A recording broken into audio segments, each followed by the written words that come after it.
Semua, jumpa lagi dengan saya Pribumi Bandung dari Switzerland. Semoga kalian semua ada dalam keadaan sehat, sejahtera selalu dimanapun kalian berada. Amin. Hello everyone, welcome back in my live streaming. I am Pribumi Bandung in Switzerland, and today I would like to invite two persons from Indonesia. It's Mr. Jeromangku Musti, and another one is Mr. RPG TV. Today we would like to talk about the culture and also a special experience in the life from Mr. Jeromangku Musti in Bali.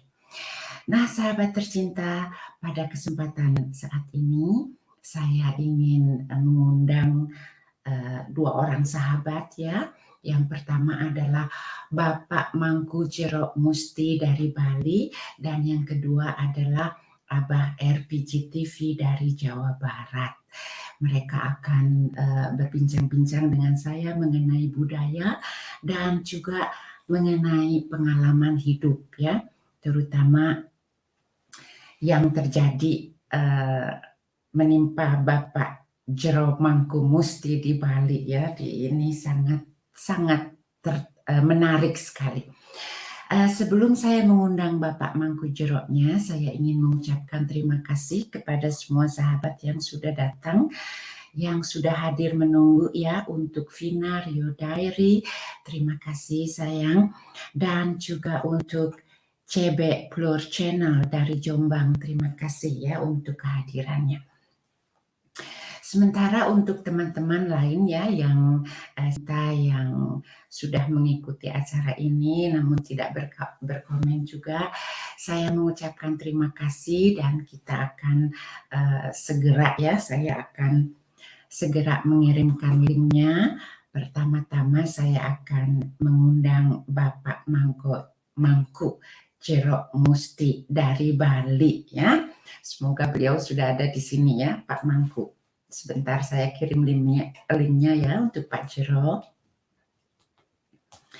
Just a moment.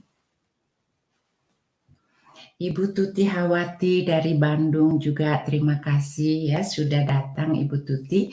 Ini pembicaraan yang akan sangat menarik sekali ya. Ibu Tuti barangkali juga mengenal siapa Bapak Mangku Jero Musti dari Bali, karena beliau pun sudah datang untuk ya katakanlah meminta pertolongan ya dari Pak Mangku Jero Musti. Sebentar Pak Jero, saya akan mengirimkan link dari StreamYard-nya ya Pak Jero.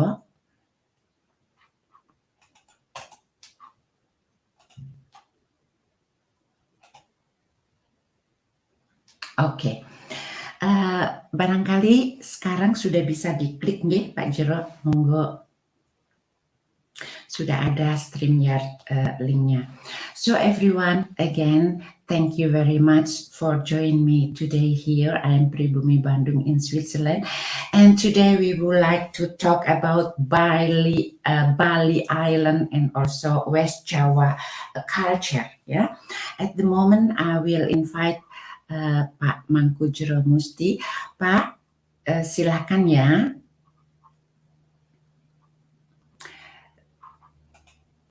StreamYard-nya nih yang sudah ada di gambar saya, silakan tinggal diklik saja untuk Pak Jero ya. Dan sementara pun saya mengucapkan banyak terima kasih untuk semua masyarakat di Bali yang saya yakin ya hari ini pun sudah menunggu-nunggu untuk mendengarkan wejangan atau pembicaraan dari Bapak Mangku Jero Musti. Seperti kita ketahui ya, banyak sekali hal-hal yang di luar logika ya begitu. Kalau kita bilang agak sedikit aneh, namun banyak sekali yang terjadi. Dan saya yakin ini terjadi bukan hanya saja di Pulau Bali ya teman-teman, tetapi banyak juga di tempat-tempat lainnya. Terima kasih untuk Balapati Mancing, selamat sore, selamat pagi dari Swiss ya. Terima kasih sudah bergabung, semoga sehat selalu di situ. Pak Jero, silakan ya. Coba saya lihat.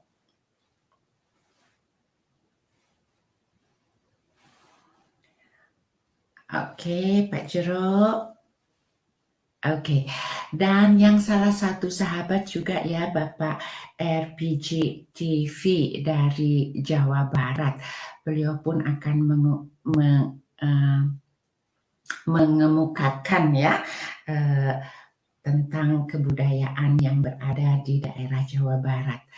Tentunya kita di Indonesia sangat banyak sekali ya, sangat kaya dengan kebudayaan. Namun kadang-kadang barangkali kurang ya cara menyampaikan atau mempromosikannya, sehingga untuk di luar negeri banyak sekali tempat-tempat atau daerah-daerah yang mereka tidak ketahui ya. Contohnya untuk di Swiss ini, daerah-daerah lainnya itu tidak dikenal seperti budaya Bali. Nah itu dia. JKT02 tes, hello, selamat siang, thank you very much for coming ya, terima kasih sudah bergabung. Dan juga sekali lagi untuk Pak Jero, silahkan link StreamYard-nya ada nih di depan video saya ya Pak Jero ya. Teman-teman semuanya, hari ini kami akan berbincang-bincang mengenai miracle, mengenai mukjizat dalam kehidupan ini ya. Barangkali banyak teman-teman yang juga mengalami apa yang disebut miracle atau mukjizat ini ya. Tentu saja di sini saya tidak mengharuskan ya kepada semua sahabat untuk mempercayai apa yang terjadi. Jadi di sini semua pun bebas ya, boleh percaya ataupun boleh tidak, itu no problem ya, demikian. Mungkin ini ya, saya lihat Pak Jero agak sedikit kesulitan ya untuk masuk ya. Balapati mancing masih menanti apa itu mukjizat, enggak ya. Pak Jero, ini device not connected ya, sudah muncul tapi device-nya enggak connect nih Pak Jero. Ditutup dan dicoba kembali ya. Enggak Pak Jero, device-nya not connected katanya. Jadi harus masuknya dari account Google ya Pak Jero, enggak. Ditutup dulu dan nanti kembali masuk lagi Pak Jero. Oke, bagus. Sudah muncul barusan ya, tetapi di sini showing that device not connected ya. Jadi harus masuknya dari account Google-nya ya Pak Jero. Semoga semuanya dilancarkan. Oke, Balapati mancing, kalau boleh saya tahu dari kota mana? Senang sekali ya. Sekali lagi untuk Ibu Tuti Hawati, terima kasih. CB Plor Channel dari Jombang juga terima kasih. Dan untuk Vina Rio Diary ya, terima kasih juga. Semoga sehat-sehat di rantau ya untuk Vina.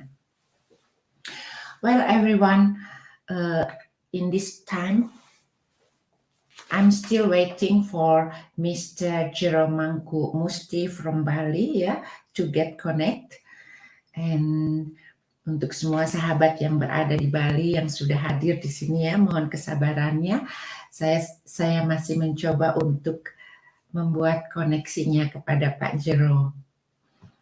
Barangkali bisa juga dicoba dari akunnya yang lain ya Pak Jero ya, silahkan ya. Oke, Balapati mancing, saya dari Bandung. Wilujeng Sonten ya di Bandung ya, Mugia Sadayana Sararehat ya. Terima kasih untuk Balapati mancing, hatur nuhun pisan. Abdi oge kan lahir di Bandungnya, jantan tiasa nyerios Bandung. Dan untuk teman-teman lainnya yang berada ataupun yang sudah hadir di sini ya, kita masih menantikan Bapak Mangku Jero Mustinya yang dari Bali. Sahabat tercinta, satu juga informasi yang bisa saya sampaikan ya, tradisi atau budaya Nusantara itu sangat banyak sekali. Berbagai daerah atau berbagai pulau. Kita semuanya mempunyai tradisi dan seni budaya yang berbeda.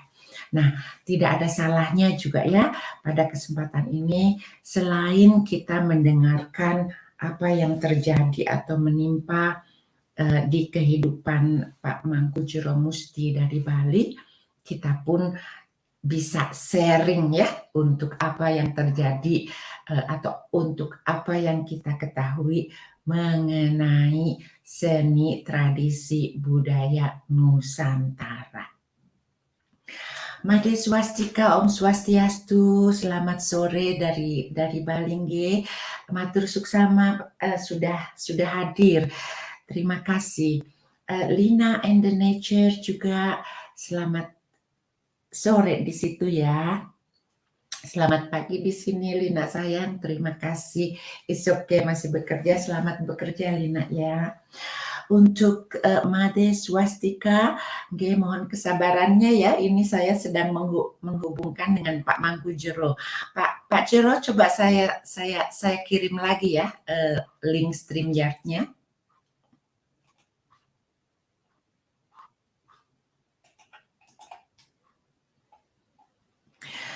Saya akan coba kirim StreamYard yang baru ya Pak Jero ya. Silahkan. Ada di kolom komentar yang paling bawah ya Pak Jero. Silahkan.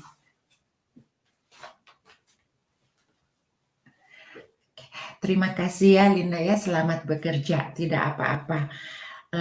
Hari ini Ibu akan bergabung ya dengan Bapak Mangkujero dari Bali dan juga nanti dengan Abah RPG dari Jawa Barat untuk menceritakan pengalaman Pak Jero ya, di mana beliau mendapatkan mukjizat yang sangat luar biasa dalam kehidupannya, dan tentu hal ini pun sangat menarik sekali untuk kita ketahui, karena saya yakin banyak sekali di antara sahabat yang mungkin juga mengalaminya ya, namun tidak tersiarkan atau tidak diberitakan, dan mudah-mudahan dengan apa yang terjadi atau penjelasan yang akan kita terima dari Pak Jero Mangku ini juga akan membuat teman-teman lebih terbuka. Oke. Kayaknya ini agak sedikit masalah ya dengan Pak Jero ya. Tadi sudah muncul tapi device-nya nggak connected tuh Pak Jero.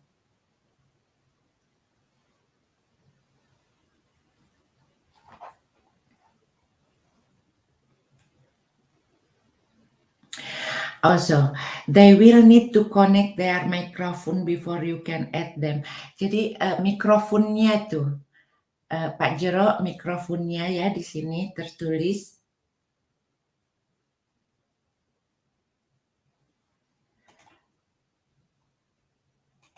Coba.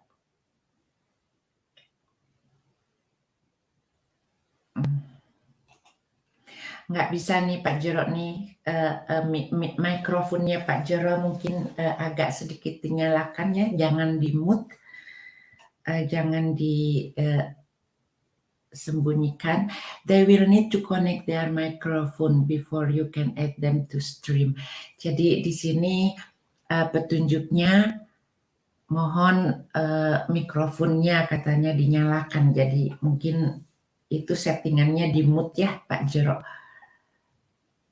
Jadi mohon turun kembali, ditutup lagi dan nanti disambung kembali. Oke Pak Jero, ini memerlukan kesabaran.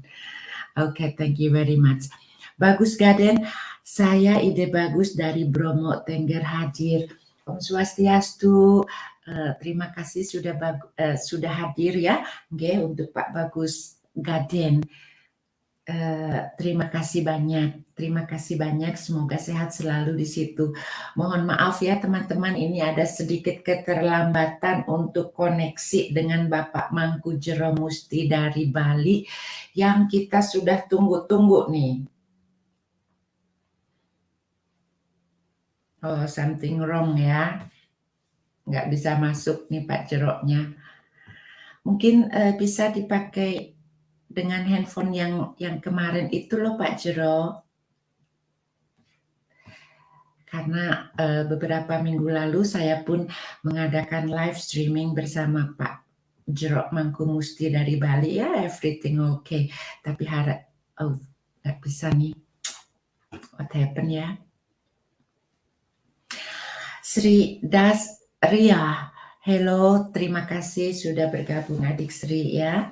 Terima kasih, semoga sehat selalu di situ. Untuk Wahyuni Family juga, terima kasih banyak ya Wahyuni Family, semoga sehat semuanya di rantau. So, untuk teman-teman yang berada di sini, silahkan ya jika kalian ingin saling mengenal satu dengan yang lainnya, silahkan. Namun pada saat ini, yang saya tunggu ya,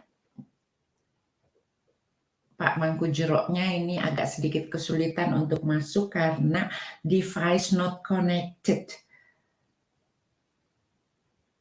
Something wrong ya Pak Jerok.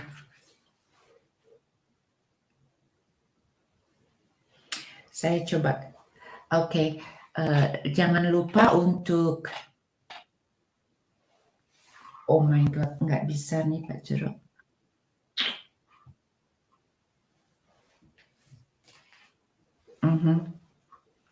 Well, selamat siang juga, mudah-mudahan Abah RPG TV sudah hadir di sini, Abah. Selamat siang, kalau barangkali sudah ada waktu di sini ya, Abah ya.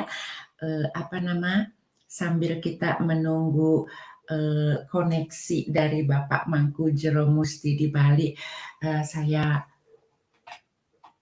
akan just a moment.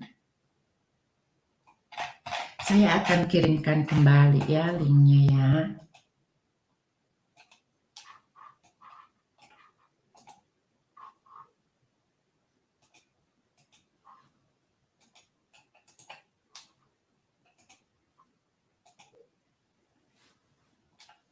Nah, silakan.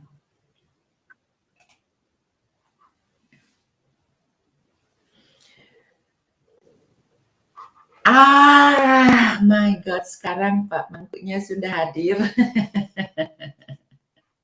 Selamat Bu. Selamat sore Pak Mangku, Om Swastiastu.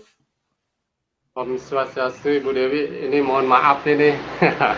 Mungkin dilatih sabar dulu. Nggih. Well, happy sekali, terima kasih ya. Akhirnya kita bisa saling bertemu kembali. Perfect Pak Jero. Oke teman-teman, inilah Bapak Mangku, Bapak Jero Mangkumusti dari Bali. So everyone, this is Mr. Jero Mangkumusti from Bali who will tell us his experience about his life. What is very interesting. I hope you will, if anyone you don't understand anything, because I'm so sorry today I speak in Indonesian language, you can write any comment and then I will translate it to you.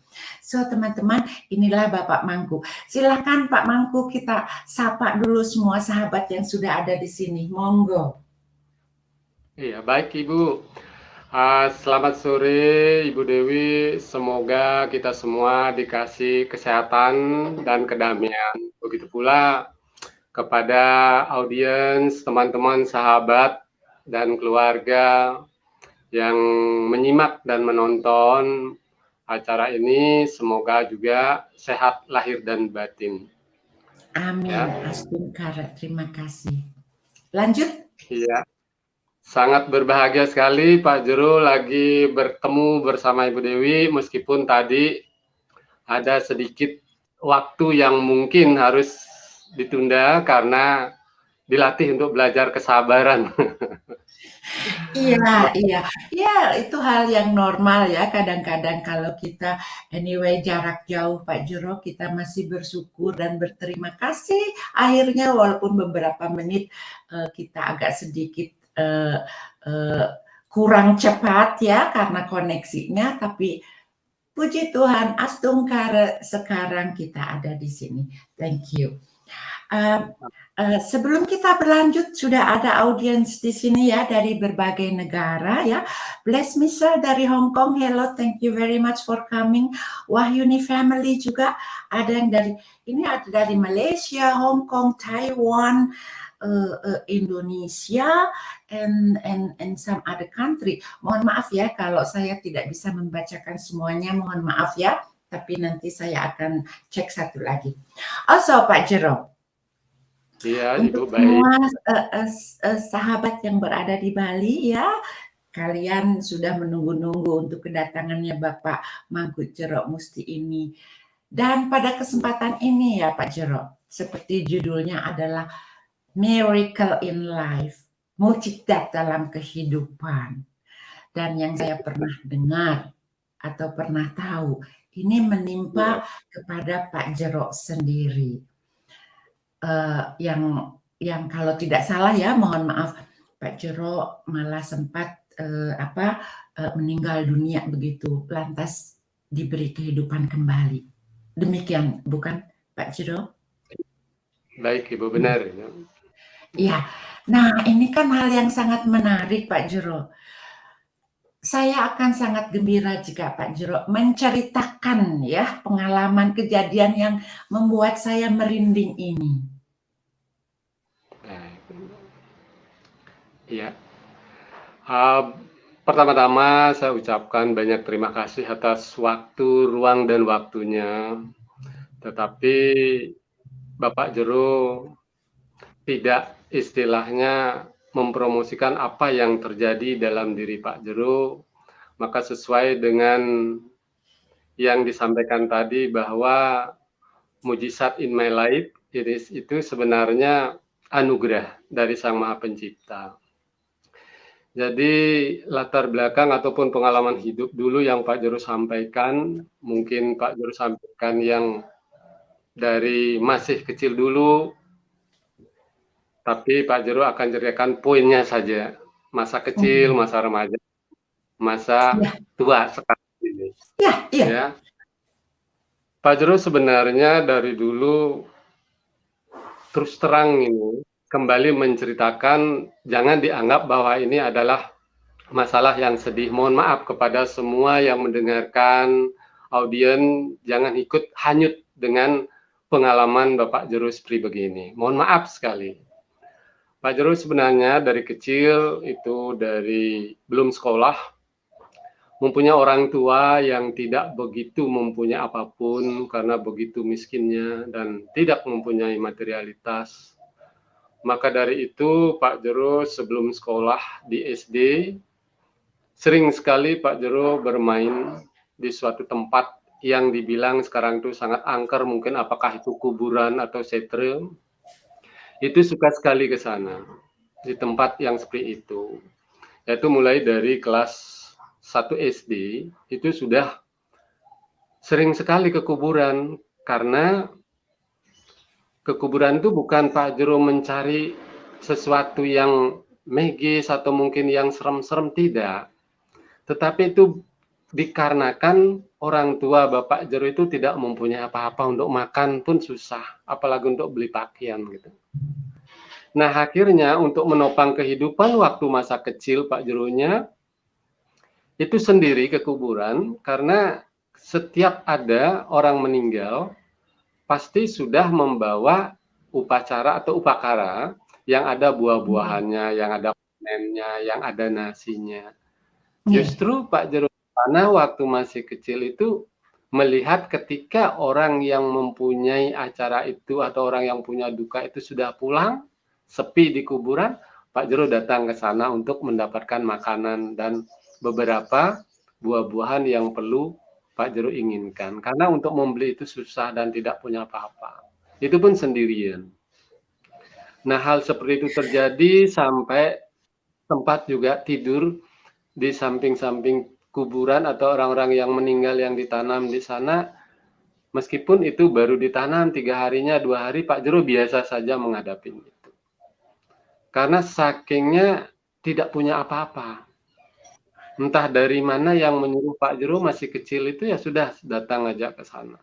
Nah, itu sampai Pak Jero tamat SD pun masih dalam kehidupan suasana seperti itu. Nah, ketika Pak Jero masuk sambil sekolah SD itu pun Pak Jero tidak mempunyai apa-apa juga. Akhirnya di sekolah Pak Jeronya ini diangkat yang namanya ibu angkat dan bapak angkat. Itu menjadi guru di suatu sekolah. Sehingga Pak Jero itu diminta sebagai anak angkatnya dan disekolahkan dari SD sampai SMP sampai berakhir. Sekolah pun tetap dipertanggungjawabkan dan dibantu. Nah, Bapak Ibu atau ibu kandung dan bapak kandung Bapak Jeronya tinggal di kampung, tapi saya sendiri tinggal di rumah bapak dan ibu angkat tanpa orang tua. Itu masih tamat SD, baru tamat SD ditinggal oleh ibu dan bapak di kampung.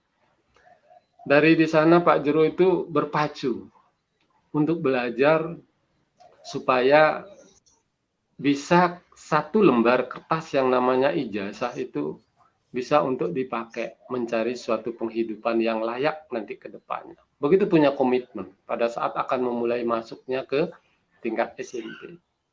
Betapa beratnya hidup seperti begitu. Kalau menguasai kuburan masih kecil itu lama sekali itu. Dari SD, sebelum SD sudah sering ke kuburan itu.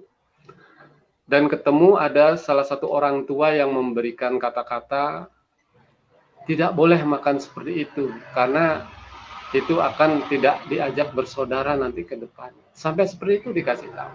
Tetapi karena Pak Jero lapar, tidak mempunyai apa-apa ya terpaksa makan saja itu supaya hidup saja jadi orang. Jadi makan dari sesajen yang ada di kuburan nggih. Ya, itu Ibu. Itu yang Pak Jero makan awalnya dari kecil. Ya. Setelah SMP baru selesai makan itu. Dan bangun tidur pun Pak Jero itu di kuburan lebih sering. Biarpun mayat baru sekali ditanam 2 hari, 3 hari, Pak Jero nggak merasakan apa itu kotor, apa itu suci, apa itu bersih, dan apa itu dan sebagainya. Itu kehidupan Pak. Nah, setelah berjalan, berlanjut, rumah pun Pak Jero nggak punya. Sering ke pantai dan ada rumah kecil, gubuk. Kalau ada ombak itu ombaknya masuk ke dalam rumah. Bukan rumah itu, gubuk, bukan rumah. Gubuk. Dan Pak Jero berusaha supaya Pak Jero itu tidak hidup kembali menjadi manusia. Sehingga Pak Jero itu di pantai sengaja untuk digulung tikar supaya ada ombak besar dihanyutkan oleh ombak. Itu pun nggak bisa. Kembali lagi. Itu. Akhirnya Pak Jero juga sempat tidur bersama satu kandang yang namanya kandang kambing, Ibu. Di sana tidur karena Pak Jero nggak punya rumah. Bagaimanapun yang namanya kotoran, yang namanya kencingnya binatang kambing seperti itu, Pak Jero bertahan hidup. Luar biasa ya Pak Jero. Seperti itu. Apalagi mencium bau istilahnya kotoran kambing. Menjinjing tahi sapi pun Pak Jero pernah. Dan merasakan bagaimana susahnya mencari uang untuk itu. Sampai hujan pun Pak Jero menjinjing tahi sapi itu. Keluar airnya itu. Sampai kena mata, kena hidung, dan kena mulut, kena bibir. Masuk ke dalam mulut dan ke kerongkongan tuh rasanya benar-benar asin itu. Aha. Tetapi Pak Jero kepingin minum, uang nggak ada. Masih bekerja. Maka dari itulah apapun Pak Jero itu sudah pernah lakoni dan cicipin dengan dunianya seperti itu. Nah, dengan laku seperti itu, akhirnya jadikanlah diri sebagai batu karang yang begitu dihempas ombak, yang besar, yang keras. Tetap harus kita menguatkan diri untuk hidup. Maka dari itu, terproses dan proses. Proses ini sangat lama sekali. sampai sudah berkeluarga. Lagi sampai proses meninggal ini terjadi. Tetapi Pak Jero, bersyukurlah bangkit kembali menjadi manusia. Hidup kembali seperti di dunia ini. Banyak orang menyatakan bahwa dunia ini adalah realita. Tetapi ini bukan realita. Tetapi tidak perlu dipungkirin. Kita itu harus kita itu jalankan kehidupan ini. Jangan coba-coba kita itu menjadi manusia seperti dewa.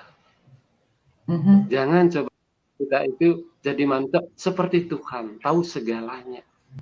Itu namanya kesombongan, Ibu. Oke. Tidak boleh. Dari apa yang saya dapatkan ya dari perjalanan apa yang barusan Pak Jero sampaikan adalah ketika di masa kecil dengan kehidupan yang berat ya, dengan materi yang sangat kurang ya, tetapi dengan modal itu ya sehingga Pak Jero hari ini menjadi seperti batu karang yang tidak tergoyahkan. Begitu kalau tidak salah yang saya bisa tangkap. Astungkari, Ibu. Seperti ya. itu. Nah, jadi inilah ya teman-teman juga satu inspirasi ya buat kita semua. Kalau di saat-saat kita sedang ada di bawah, intinya kita sedang menderita dari banyak segi begitu ya Pak Jero ya. Namun suatu saat selain mukjizat yang akan datang, selain usaha kita, kalau Tuhan sudah menentukan atau membuat menginginkan ya jalan buat kita, apapun yang kita lakukan ya, contohnya seperti tadi Pak Jero sudah menggulung diri memakai tikar ingin terhempas sama ombak, tetapi balik lagi karena Tuhan tidak menghendaki itu. Begitu ya Mak, yang saya terima, yang saya tangkap dari pembicaraan Pak Jero. Jadi intinya jika Tuhan menghendaki apapun bisa terjadi. Benar. Namun sebaliknya, jika Tuhan tidak menghendaki, kemauan kita apapun juga tidak akan terlaksana. Demikian kalau saya tidak salah tafsir nih Pak Jero.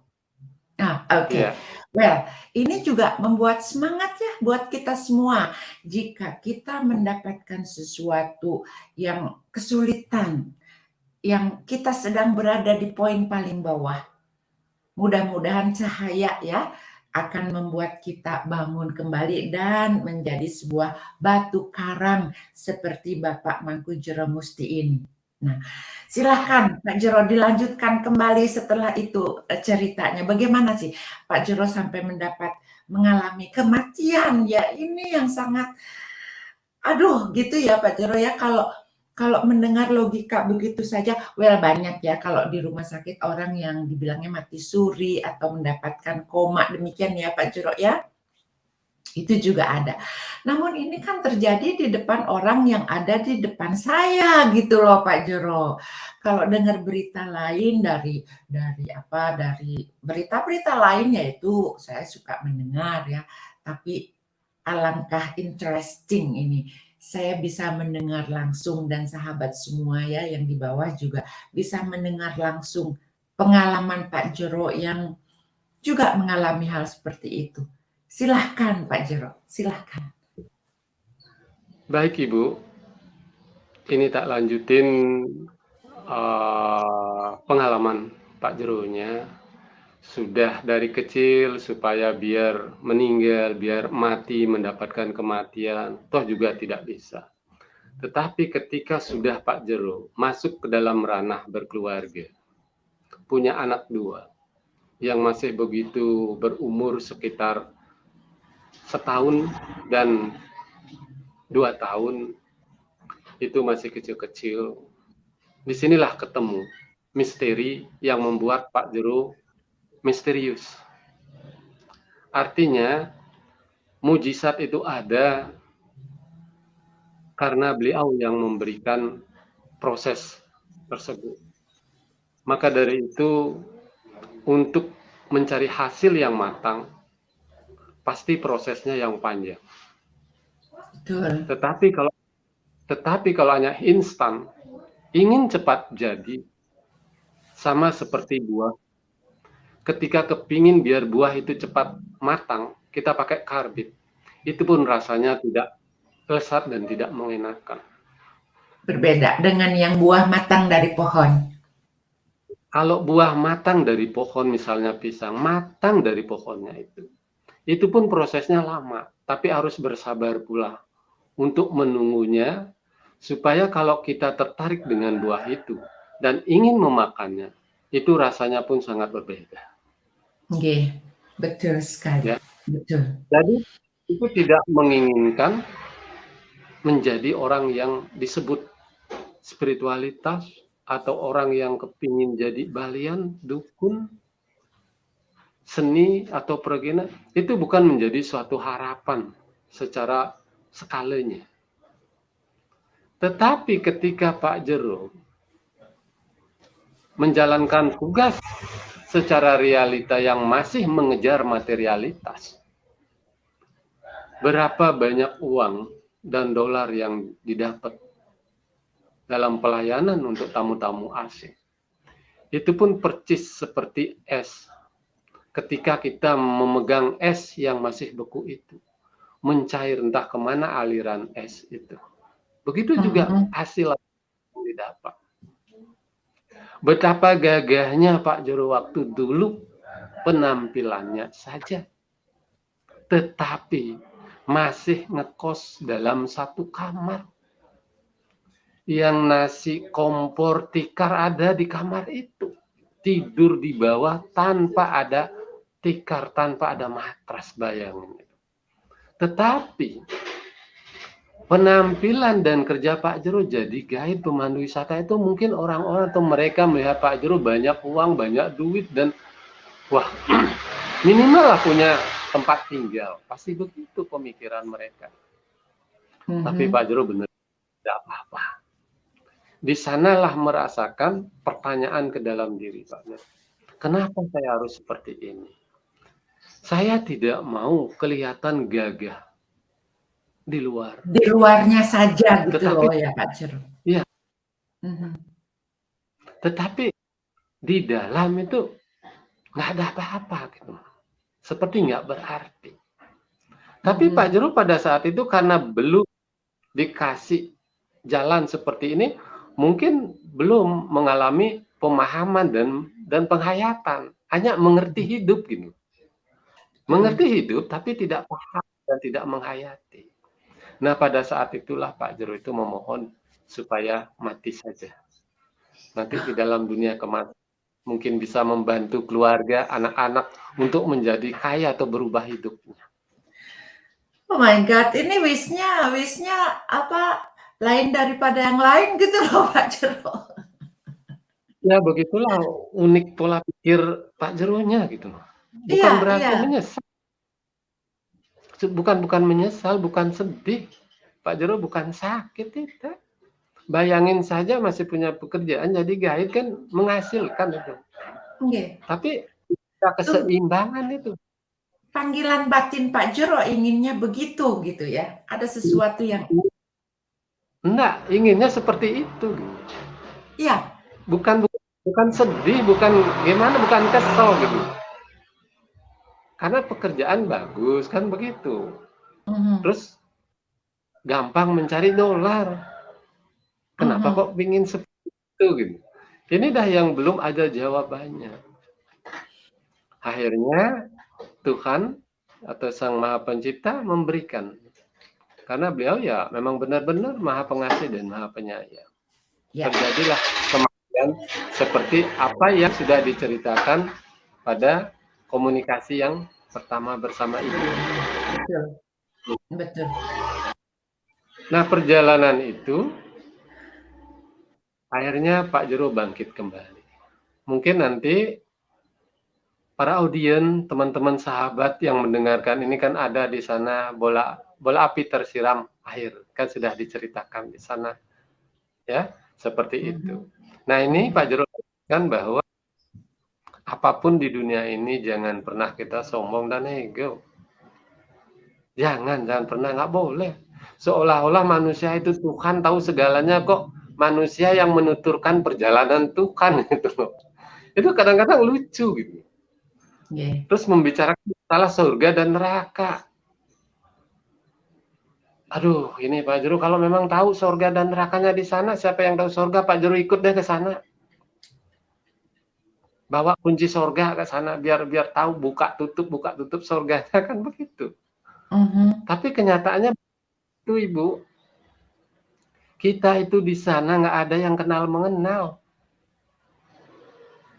Nggak ada. Yang komunikasi apapun nggak ada di sana. Betul. Pakaian pun tidak ada seperti perbedaan merah, hitam, putih. Nggak ada.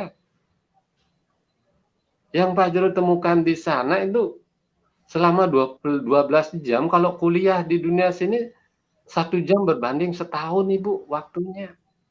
Di sini kuliah 3 tahun, di sana 3 jam udah cukup.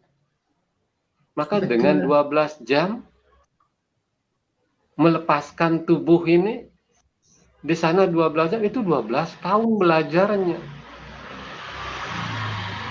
Hanya Pak Juru belajar di sana yang dilihat, apa yang disaksikan, percis Pak Juru itu lakonin di dunia ini.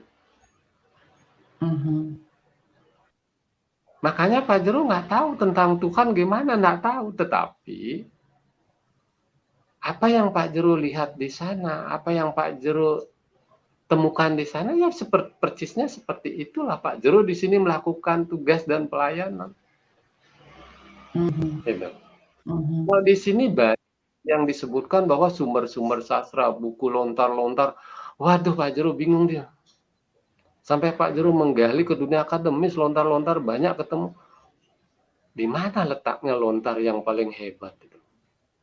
Tapi Pak Juru diberikan satu saja. Yang disebut itu lontar sebun bangkung itu. Lontar sebun bangkung itu kalau orang memperhatikan atau orang mendengarkan, apa itu lontar sebun bangkung? Apa itu Pak Jero? Saya pun baru dengar nih kata-kata ini. Pak Jero itu diberikan hanya satu lontar sebun bangkung namanya. Lontar itu daun, sebun itu kumpulan. Kalau di bahasa Indonesia kan itu sebun itu kan apa namanya itu seperti sarang. Sarang burung itu loh, ada itu sebun ya. Itu bahasa Bali. Oh, itu sebun, itu sarang kayak begitu ya.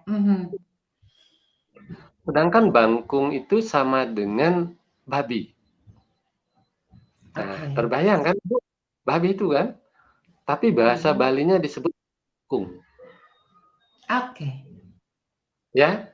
Nah, ini sebun bangkung ini adalah sebun kumpulan. Bang itu sebenarnya sastra. Bang itu adalah energi. Bang itu adalah Brahma. Ung itu aksara, aksara suci. Ung itulah yang disebut Wisnu. Maka Pak Jero itu menerima lontar sebun bangkung itu sebagai keseimbangan. Yang ada energi atau api, yang ada air atau Wisnu. Maka kalau ada api, ada air, di sini akan menuju keseimbangan. Tapi kalau api saja gini tinggi, meledak kita kepanasan. Betul, betul. Itu saya sangat setuju sekali Pak Jero ya. Kalau kita punya api, kita pun harus punya air untuk menuju keseimbangan. Ya, itu saya sangat setuju sekali. Dan ini ya saya banyak rasakan sekali jika saya mulai berkomunikasi ya dengan Pak Jero Mangku, atau juga jika saya sudah menginjakkan kaki saya di tanah Bali pun, keseimbangan ini pun airnya sudah menyiram lagi di kala saya kepanasan dengan api kehidupan kayak begitu Pak Jero. Benar Ibu. Harus mempunyai unsur api dan air. Ini loh Pak Jero dikasih, ini sebun bangkung, ini lontar sebun bangkung. Kalau lontar itu kan sastra di sana. Tapi hanya satu kata lontar, itu berarti daun. Sebun itu kumpulan. Kumpulan sastra-sastra segala macam sastra. Bangkung itu Bang, Brahma, Ung, Wisnu. Itu adalah api dan air diberikan. menuju keseimbangan hidup. Oke. Maka dari itu, Pak Jero terus terang nggak berani mengungkap bahwa Tuhan itu seperti ini, seperti itu. Wah, ini kok melebihi dari Tuhan gitu loh. Maaf nih, mohon maaf sekali. Ya tak berani. Tapi kenyataannya Pak Jero juga melihat bagaimana sih orang komunikasinya kok sepertinya mengetahui tentang perjalanan Tuhan gitu. Ada yang Pak Jero dengar, yang Pak Jero simak, Iya yang Pak ya, Jero lihat. kadang-kadang kita Ada. mendengar hal demikian. Iya betul. Iya Tapi betul. Pak Jero tidak menyalahkan. Pak Jero tidak menyalahkan. Mungkin itu persepsinya berbeda. Betul. Mhm. Persepsinya berbeda. Tetapi nggak tahu apakah kuantitas kualitas, nggak tahu itu. Ya. Kalau Mhm. Pak Jero alami apa yang Pak Jero tahu pada saat dunia kematian, itulah bahwa kalau dibilang enak di sana enak daripada di sini, hidup di dunia ini. Gitu Kenapa Pak Jero, seperti itu? gimana itu? Ada yang bisa diingat? Bingung nih pertanyaannya jadi. Gimana ya bisa sampai merasakan hal itu? Waduh, nggak Enak kebayang Bu Jero yang ditinggalkannya ini ya. ya. Karena begini, kan banyak ini orang-orang bilang bahwa wah, di sini hidup susah ya di dunia alam ini, tapi di alam sana itu nggak juga susah, nggak juga ada begini begitu, nggak ada. Di sana komunikasi pun nggak ada, karena itu kan semua roh yang lewat-lewat itu. Kalau dibilang ini loh, begini seperti begini Bu, kulitnya di sana ini seperti botol aqua ini putih begini, transparannya seperti begini nih. Nggak bisa kita lihat siapa itu, siapa nenek kita, siapa apa itu kakek, apa itu adik, apa itu istri, apa itu suami, apa itu anak kita. Nggak bisa mengingat itu. Karena semua sama, transparan kulitnya seperti begini semua. My Mukanya God, juga saya begini, tubuhnya begini. Itu nggak ada yang saya saling apa? jadi Nggak terbengong-bengong ada Pak yang saling Jero sama. ya. My God ya, Pak Jero sudah satu step jauh ke depan ya, Ya, sementara kami ini betul-betul sangat surprise ya mendengar mendengar apa yang Pak Jero bisa ungkapkan ya dari pengalaman yang Pak Jero rasakan. Lanjut Pak Jero, ini very interesting.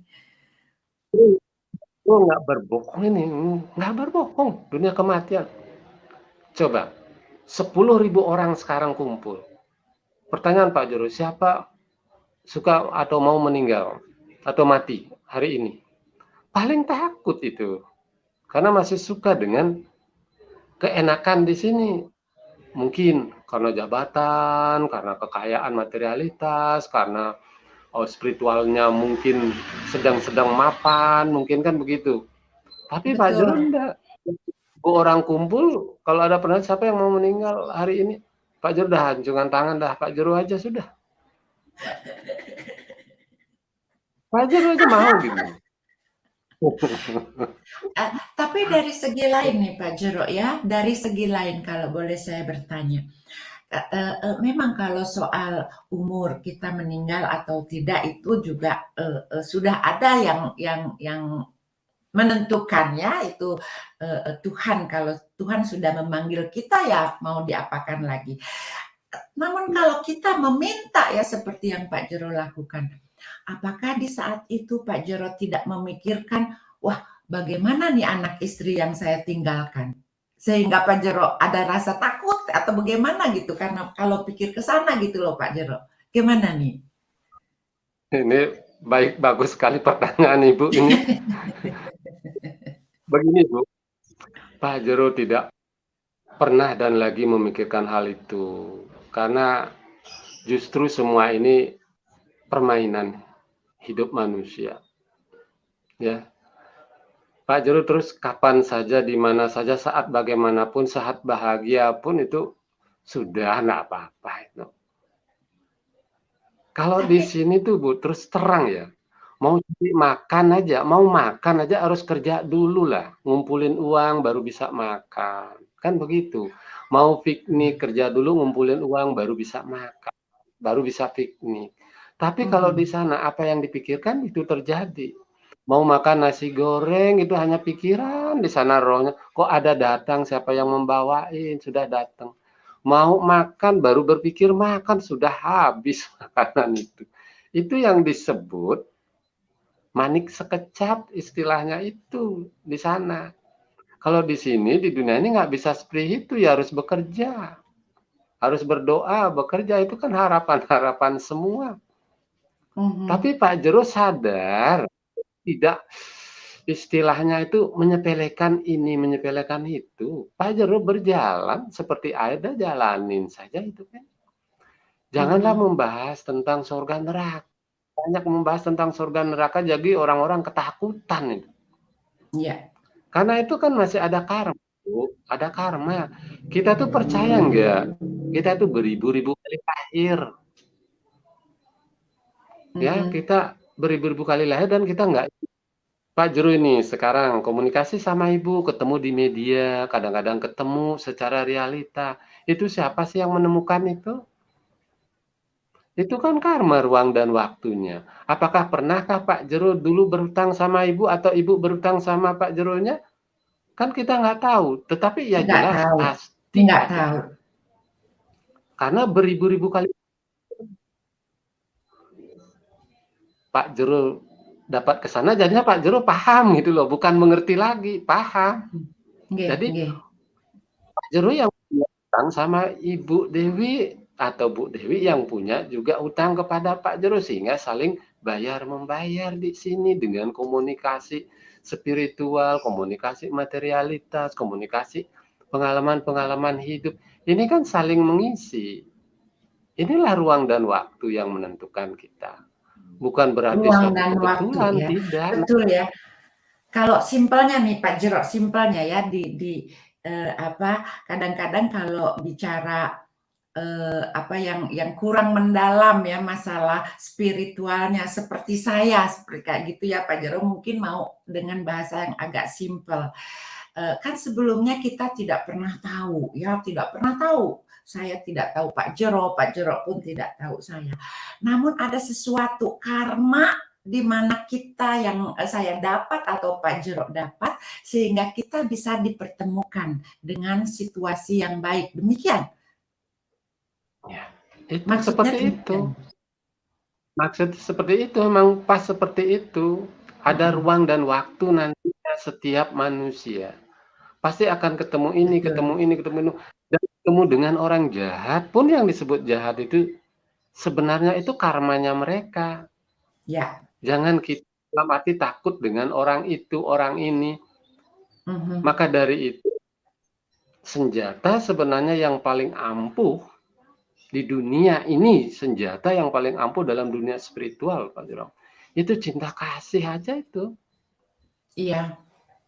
Nggak usah Iya. bertapa ke sana kemari ke hutan, mengosongi perut bertahun-tahun, kemudian menyiksa diri atau tubuh ini, bahwa tubuh ini bukan berarti menjadi komponen yang memang akurat. Bukan begitu, kita hargai semua dan rawat semua yang namanya tubuh, harus kita Cinta mandi, kasih. Betul. kita berpakaian, kan begitu. Iya, Jangan di sampai sini saya setuju. jangan disepelekan, jangan berpura-pura lah. Kalau memang seperti itu ya enggak usah berpakaian ya, telanjang saja itu kan seperti itu. Makanya Oke. kelihatan gitu lucu gitu loh, kok gitu ya? Ini gimana lah kesadaran itu gimana lah kesadarannya. Maka Pak Jero itu kapanpun apapun terjadi itu ya sudah enggak usah terlalu terikat pikiran ini, jiwa ini juga jangan terlalu diikat. Jalani seperti air mengalir. Ya, kemanapun itu kita jalani karena itu adalah karma-karma yang kita harus lakukan. Ya, meskipun tahu sumber-sumber sastra begini, begini, begitu, itu kan teorinya luar biasa, tapi praktiknya, pengalamannya yang terjadi itu belum pernah. Sehingga ya sedikit kelihatannya ekstrim kelihatannya. Begitu. Jadi Pak Jero yang gampang-gampang saja lah komunikasinya, yang rileks saja. Itu. Ya, sampai saat ini saya selalu senang berkomunikasi dengan Pak Jero ya, selain rileks, santai, dan juga lucu ya. Kita dibarengi jadi betul-betul santai. Baik Pak Jero, sebelum kita lanjutkan ya, saya akan menyapa teman-teman yang di bawah ya.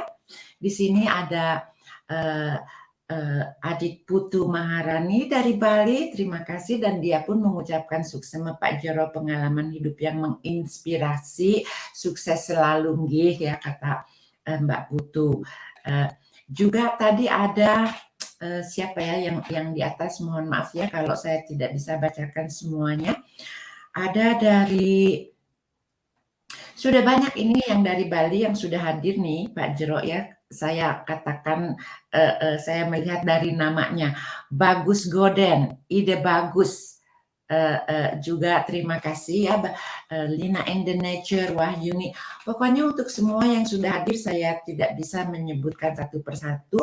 Saya yakin ya Bapak Mangku Jero mesti pun ya say hello untuk semuanya, untuk kalian. Food ya, from dari negara Arab juga mereka ada sudah di sini ya Pak Jero. Dain Channel dari Jawa Barat ya. Sementara sahabat kita RPG TV ya, dia belum muncul nih Pak Jero ya. Wiro Jamplang Channel juga terima kasih sudah hadir. Oke Pak Jero, saya akan ada satu pertanyaan ya yang ini juga membuat apa ya, seperti sesuatu yang juga kalau menurut logika susah ya untuk bisa dimengerti. Pertanyaannya ini begini loh Pak Jero. Rambut Pak Jero itu kan panjang sekali. Itu kalau saya tidak salah ya, kan nggak boleh dipotong. Kalau Pak Jero potong itu bikin sakit katanya gitu ya. Begini Bu, rambut Pak Juronya panjang sampai ke pantat itu ya, bukan berarti tidak boleh potong. Boleh dipotong, rambut tuh boleh dipotong. Cuman Pak Jero yang tidak kepingin atau belum kepingin. Karena Pak Jero merawat rambut Pak Jeronya ini sama seperti merawat anak ataupun istri kesayangannya. Jadi kalau dulu pernah istri bertanya, Mbak memang rambutnya nggak boleh dipotong ya, potong aja Pak ya. Itu kenapa? Dia bilang, ya biar rapi. Oh gitu maksud ibu, dia bilang begitu sama istri. Kalau memang ibu mau berjalan sama bapak ya sudah, urus sajalah surat-surat perceraian itu biar tenang hidupnya. Pak Jero. Ya sudah, Bapak jalan sendiri saja sudah cukup, nggak apa-apa gitu. Karena Pak Jero itu terus merawat rambut Pak Jeronya ini itu sangat-sangat gimana ya, nggak bisa diutarakan dengan kata-kata bahwa untuk biar kelihatannya nyintrik tidak gitu, biar kelihatannya rocker tidak juga gitu. Maka dari itu Pak Jero rawat sampai sekarang dari tahun 97 gitu. Jadinya ya. Jero harus seperti begini, penampilannya begini. Kalau mau jalan bareng istri, ayo. Kalau enggak ya enggak apa-apa.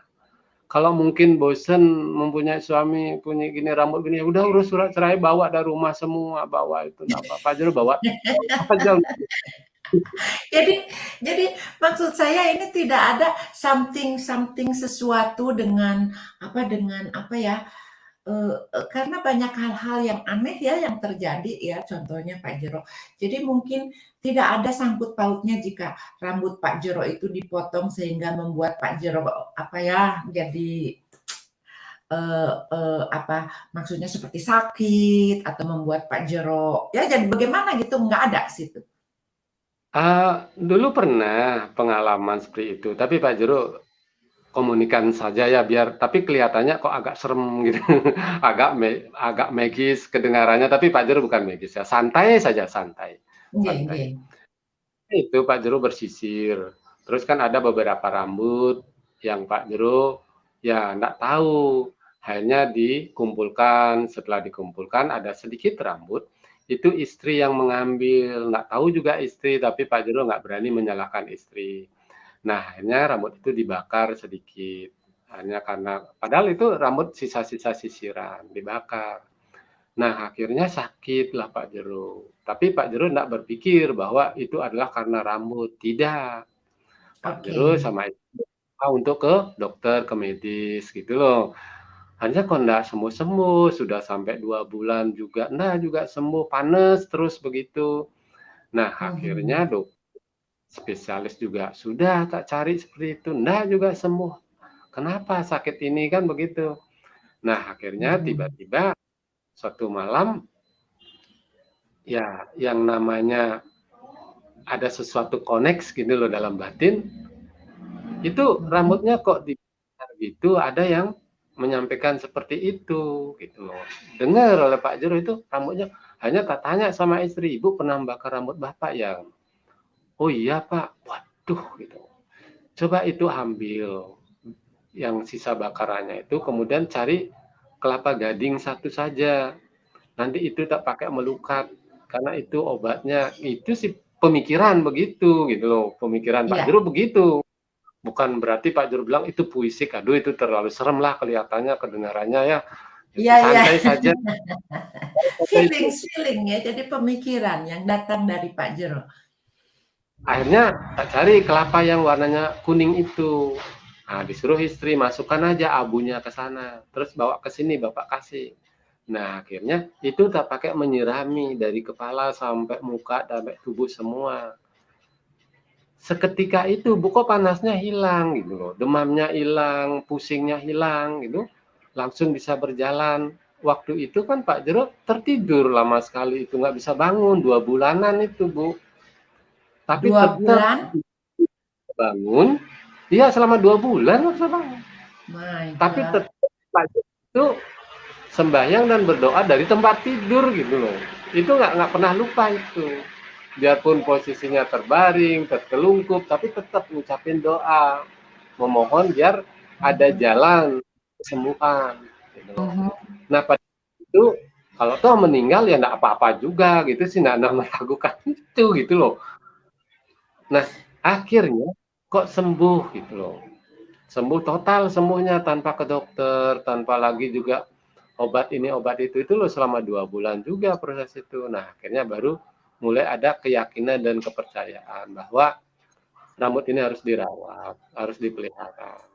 Selama hidup dan mempunyai fisik dan tubuh seperti sekarang, tetaplah rambut ini berada di tubuh Pak Jeronya. Oke. Itu. Jadi Super, di pesan terima kasih. Ya, sementara sahabat yang kita tunggu juga ya Abah RPJ TV dari Jawa Barat. Dia sudah hadir di sini. Mangga Abah, saya sudah kirimkan linknya di bawah Abah ya. Terima kasih. Dan juga Made Swastika hari Kamis 12 Mei saya sudah ke rumah Pak Jero. Saya di Sidoarjo.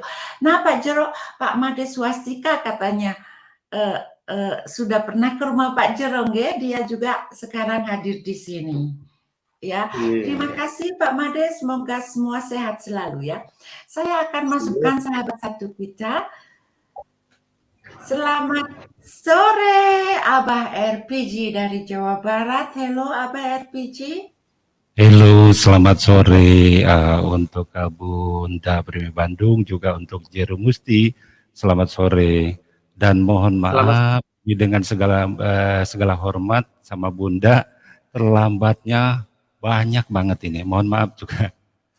Nggak apa-apa. Tadi juga santai kita berbicara sama Pak Mangku Jero-nya. Semoga Abah RPJ TV sehat-sehat selalu. Terima kasih sudah hadir di ruangan ini Abah RPJ. Amin, amin. Terima kasih sama-sama Bunda. So, saya perkenalkan satu sama lainnya dulu ya. Ini adalah Bapak Mangku Jero Musti dari Bali. Beliau Siap. selain juga apa ya namanya spesialis ya, spesialis di banyak hal, juga seni budaya, juga spiritual, pokoknya yang begitu-begitu deh. Dan juga Iya. ya Pak Jero, Abah RPJ, kita bisa panggil Abah RPJ TV ini juga Hmm. beliau sangat apa dengan budaya, seni budaya dari Jawa Barat, beliau berusaha untuk membangkitkan kembali. Makanya saya pikir pada kesempatan ini ada nyambungnya ya. Seni Bali, seni dari Pulau Bali dan seni dari Jawa Barat. Kita semua Nusantara. Namun seperti yang kita ketahui ya, banyak sekali daerah-daerah lain yang orang mengenalnya kurang. Ya, kalau Bali di Swiss ini sudah terkenal. Nah, mudah-mudahan sekarang dengan adanya Abah RPG TV, minimum Jawa Barat juga masuk ya. Walaupun budaya-budaya lain itu sudah banyak sekali di Indonesia, sekali lagi yang dikenal di dunia itu tidak semua. Nah, ini pada kesempatan hari ini saya ingin menggabungkan ya budaya Bali, budaya Jawa Barat. Mari dunia untuk mengetahuinya. Dan mudah-mudahan ke depannya tentu budaya-budaya lain dari daerah-daerah lainnya di Indonesia. Demikian maksud dan tujuan saya. Oke. Abah RPG silakan. Apa saja nih ya kalau seni budaya Bali seperti sudah kita ketahui ya, Bapak Mangkujero ini juga dia spesialis, selain dari bidang yang lainnya dia pun seorang penari. Dan Abah RPG ini silakan perkenalkan dulu apa yang sekarang dikelola dan menjadi apanya tuh tujuannya di sini. Silakan Abah RPG TV. Oke, terima kasih untuk Bunda Pribumi Bandung, juga buat rekan-rekan semuanya, sahabat dari Pribumi Bandung. Selamat sore untuk waktu Indonesia, selamat siang untuk waktu di Bunda di sana ya. Perkenalkan, nama dari Abah RPG TV, tentunya RPG TV kami memperkenalkan seni dan budaya Sunda Jawa Barat. Tentunya di dalamnya terisi ada yang namanya kesenian pencak silat ya, karena pencak silat itu salah satu yang sudah diakui sama dunia ya untuk rekan-rekan semuanya. Dan sekarang cabang pencaksilat itu lagi berlangsung di Hanoi, Vietnam ya, lagi berlaga di Hanoi, Vietnam. Selanjutnya juga ya udah mulai betul. Lanjut. Selanjutnya juga untuk rekan-rekan semuanya, RPG TV juga kami mengembangkan seni tari di bidang jaipong ya, jaipong atau juga seni tari di bidang yang namanya bajidor ya. Bajidor itu istilahnya untuk mereka sebagai penikmat gitu kan. Bajidor itu mereka sebagai penikmat, yang mana dulunya itu dari sejarahnya bajidor itu berada dari kawasan yang namanya Subang Jawa Barat, Karawang Jawa Barat, akhirnya diperkenalkan di Bandung Selatan. Maka bajidor ini sekarang hampir seluruh Jawa Barat dan ada di daerah-daerah lain yang memang seni tari ini, karena jaipong ini kan sebagai pencetusnya, sebagai apa namanya seni geraknya itu dari Pak Haji Gugum Gumbira yang berada di Bandung ya, itu salah satunya mereka dari seni tari jaipong. Selanjutnya tidak itu saja, di RPG itu memang beragam, ada yang namanya juga wayang golek, juga wayang golek sama salah satunya yang sudah diakui sama dunia ya sebagai apa namanya yang tak berbenda gitu kan, seperti itu. Juga ada yang namanya kami seni angklung, tradisionalnya seni calung, juga kami juga menampilkan seni musik karawitannya seperti kacapi kawi, kacapi suling.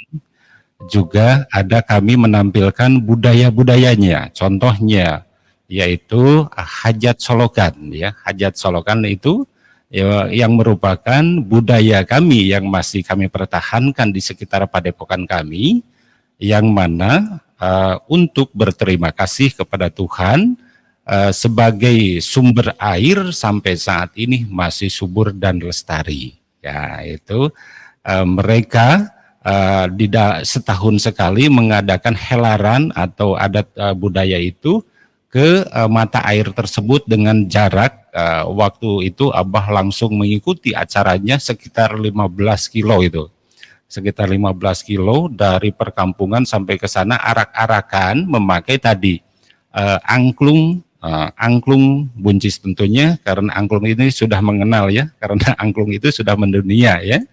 Arak-arakannya memakai angklung buncis, ada alat musik yang lainnya yang mengiringi. Biasanya para marga masyarakat juga ada yang membawa dari salah satunya sesaji. Ke selanjutnya juga ada yang namanya tumpeng. Tumpeng untuk sesekali misalnya di mata air pertama kita bersyukur di sana, setelah berdoa baru kita menikmati dari makanan tersebut gitu. Nah, itu salah biasa. Luar biasa. Kalau saya tangkap nih sebentar nih, Abah RPG dan Pak Jero, ini sebetulnya serupa tapi tak sama dengan di Bali. Betul. Juga demikian. Betul nggak? Kan betul, hebat betul. Ya. Dan yang barusan Abah RPG katakan, aduh punten ya, mohon maaf saya jadi baru dengar lagi nih Abah dan merasa bangga. Ternyata tradisi budaya itu masih ada. Betul. Luar biasa. Yang saya tahu ya Abah, kalau saya pulang ke Jawa Barat, kan aduh apalagi kalau di kota, kita sudah tidak bisa merasakan hal itu. Namun kalau di Pulau Bali itu masih lekat gitu ya. Nah, saat ini apa yang Abah ceritakan ternyata itu masih ada. Saya pribadi sangat merasa bangga dan kagum. Serupa tapi tak sama dengan di Bali ya. Kalau di Bali pakai sesajen apa kayak gitu ya Pak Jero ya, ada buah, ada apa. Kalau di Jawa Barat pakai tumpeng gitu kan? Ya, tumpeng, betul, betul. Ini luar biasa. Oke. Mungkin Bapak Jero Mangku bisa menceritakan salah satu seperti upacara apa kalau di Bali yang mirip-mirip sama. Barusan Abah RPG dari Jawa Barat itu untuk air untuk mata air, ya berterima kasih kepada Allah yang sudah memberikan mata air tetap subur. Tuh, gitu kan? Jadi itu istilahnya kita diberi mata air dan kita itu offering mengucapkan terima kasih dengan cara demikian upacara itu ya. Upacaranya di bulan apa Abah RPG? Upacaranya kemarin di bulan sekitar November. Thank you, saya akan catat. Mungkin di Bali, Bapak Jero Mangku, silahkan ada upacara yang similar. Ini betapa kaya ya budaya Indonesia ini. Monggo, silahkan, Ge. Begini, yang namanya budaya itu kan serupa tapi tak sama. Tujuannya sama. Tujuannya adalah untuk mengucapkan terima kasih kepada Sang Pencipta pula itu. Nah, kalau acara seperti itu hampir mirip ini dengan acara melasti. Kalau di Bali, melasti itu kan ada acaranya pada saat sebelum hari raya Nyepi, itu kan ada juga melasti ke pantai, ada juga melasti ke sungai, kan begitu. Tapi selain melasti pada sebelum hari raya Nyepi, ada juga melasti ketika ada upacara-upacara atau seremonial di pura-pura yang kecil, misalnya pura dadia, pura keluarga, kan ada seperti itu. Itu kita memberikan suguhan kepada dewa laut atau kepada dewa sungai yang disebut Dewi Gangga atau Dewa Wisnu. Itu kita memohon berkahnya di sungai itu. Artinya memohon air sucinya, kemudian dilakukan pula untuk prosesi di rumah supaya mendapat kesuburan alamnya. Gitu. Itu sebenarnya sama, cuman cara melakukan itu ada perbedaan. Maka perbedaan itu keindahan gitu loh. Itu jangan intinya. Jangan menganggap bahwa itu berbeda berarti itu enggak benar atau enggak tepat. Bukan begitu. Berbeda tetapi intinya adalah sama, menuju Sang Maha Pencipta untuk mengucapkan puji syukur atas kita kepada beliau dan anugerahnya gitu. Betul. Menurut saya juga perbedaan itu adalah keindahan ya. Coba ini hanya pendapat saya. Coba kita bayangkan kalau di Jawa Barat, di Bali, di Nusa Tenggara, di Kalimantan, semua sama begitu-begitu aja. Oh, ini kan boring ya, membosankan. Jadi para turis itu nggak akan pergi kemana-kemana karena ke satu tempat juga sama. Namun karena perbedaan ini ya yang membuat orang lebih interesting. Perbedaan ini yang membuat orang akan lebih tertarik ya dengan budaya-budaya kita yang ternyata nih saya sangat kagum sekali.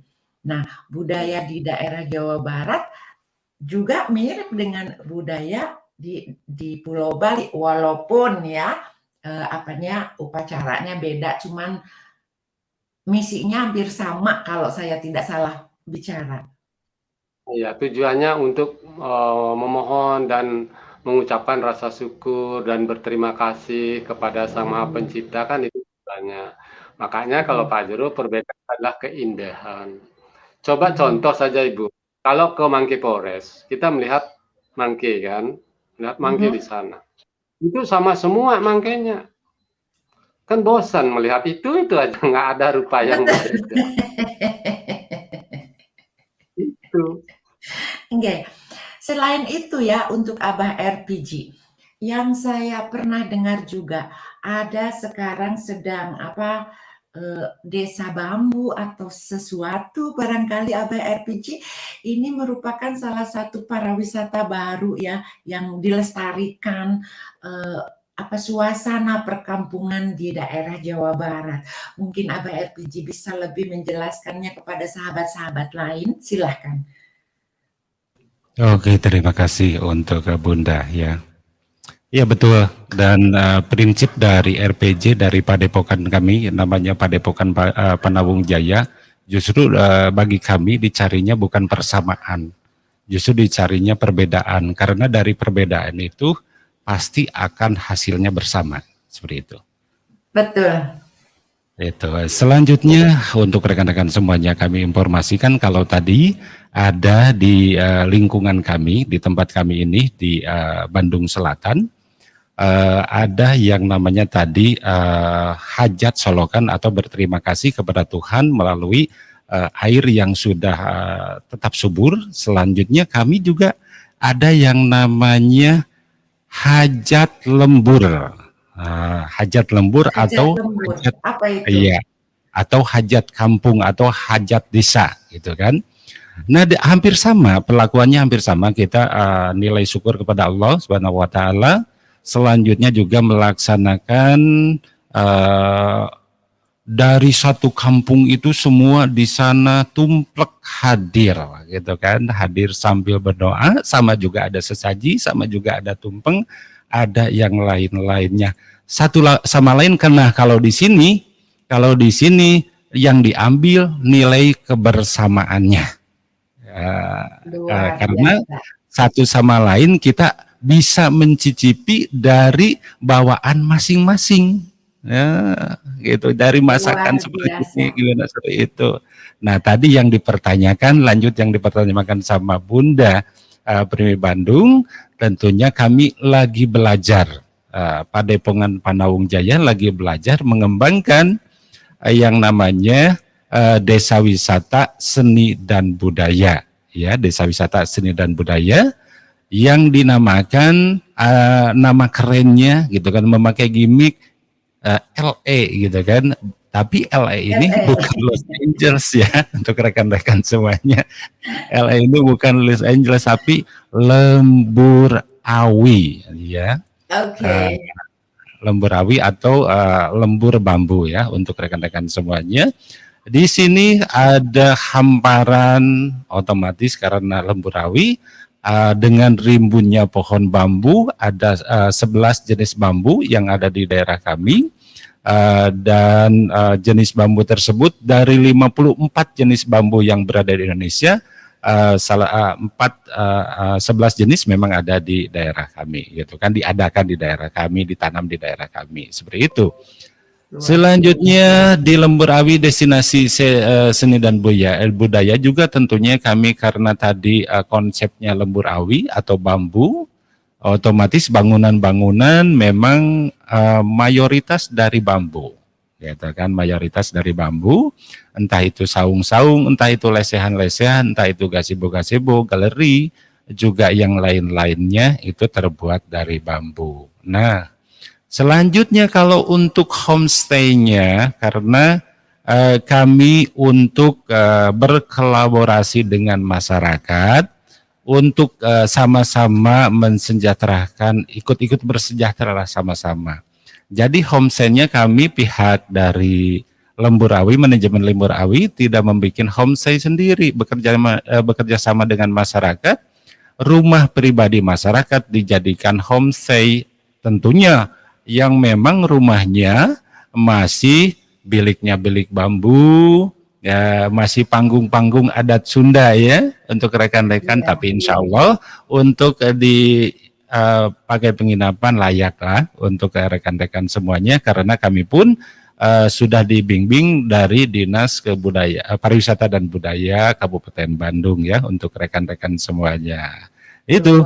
Nah, di sajiannya ya, sajiannya tentunya karena kami konsepnya desa wisata seni dan budaya, otomatis ketika rekan-rekan maupun wisatawan lokal maupun luar, kami sajikan yang namanya kesenian-kesenian yang ada di kami. Contoh, ketika itu pertama kali kami dapat kunjungan dari luar negeri itu dari Belanda ya.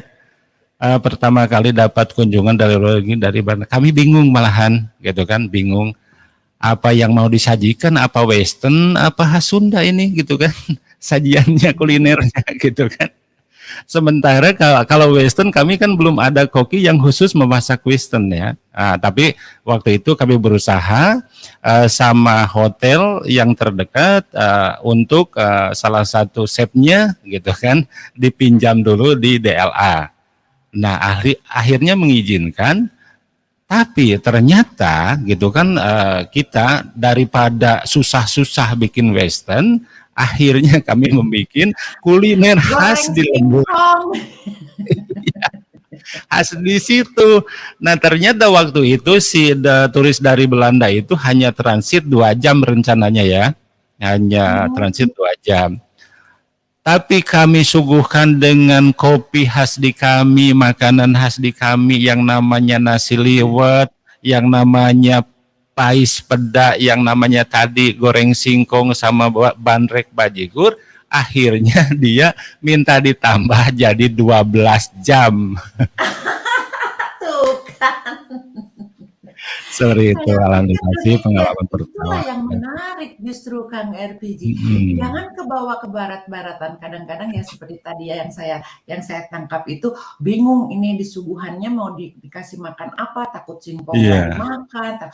No, saya yakin pengunjung, para turis atau siapapun yang baru akan dengan senang hati mencoba semuanya yang ada. Betul. Itu menurut saya. Sama kalau saya ke Bali juga segala saya makan. Saya udah nggak mau lagi makanan European. Atau ke Bandung juga apa saya maunya goreng ubi, rebus singkong. Nah, kalau ke Bali ya saya ya kadang-kadang sama Ibu Jero juga, Ibu Jero sudah tahu kalau saya nggak mau makanan yang macam-macam, maunya makanan Bali yang dibungkus-bungkus daun pisang, kayak gitu kan yang luar biasa ya. Betul. Well, anyway ya, tadi kita berbicara masalah perbedaan yang merupakan juga sangat menarik dan merupakan satu kebahagiaan untuk jadi bersama, demikian kan? Saya tanpa kita sadari semua nih. Kita bertiga di sini. Bapak Mangku Jero, maaf ya, saya bukan berbicara soal agama, tidak hanya akan mengulas sedikit. Beliau adalah beragama Hindu. Bapak RPG, Abah, beragama Islam. Dan saya, Nasrani, beragama Kristen. Kita di satu ruangan yang sama, namun kepercayaan berbeda. Inilah berkah. Teman-teman lihat kami Kami berbeda agama, tetapi kami bersaudara di sini dan saling menghormati. Ini inti dan satu contoh buat semua ya. All over the world. No matter kita which kind of religion, we are all the same. Kalau kita open mind dan saling respect. Betul tidak Pak Mangku? Silahkan pendapat Anda. Ya, kalau menurut Pak Jero sih itu memang seperti itu, betul itu. Kita tidak mesti membedakan agama. Kalau agama itu kan diam itu, tenang, damai itu. Kalau dikupas lagi, agama itu tidak agama kacau, berarti agama kan tidak kacau. Jadi meskipun apapun agamanya, itu sebenarnya saudara kita.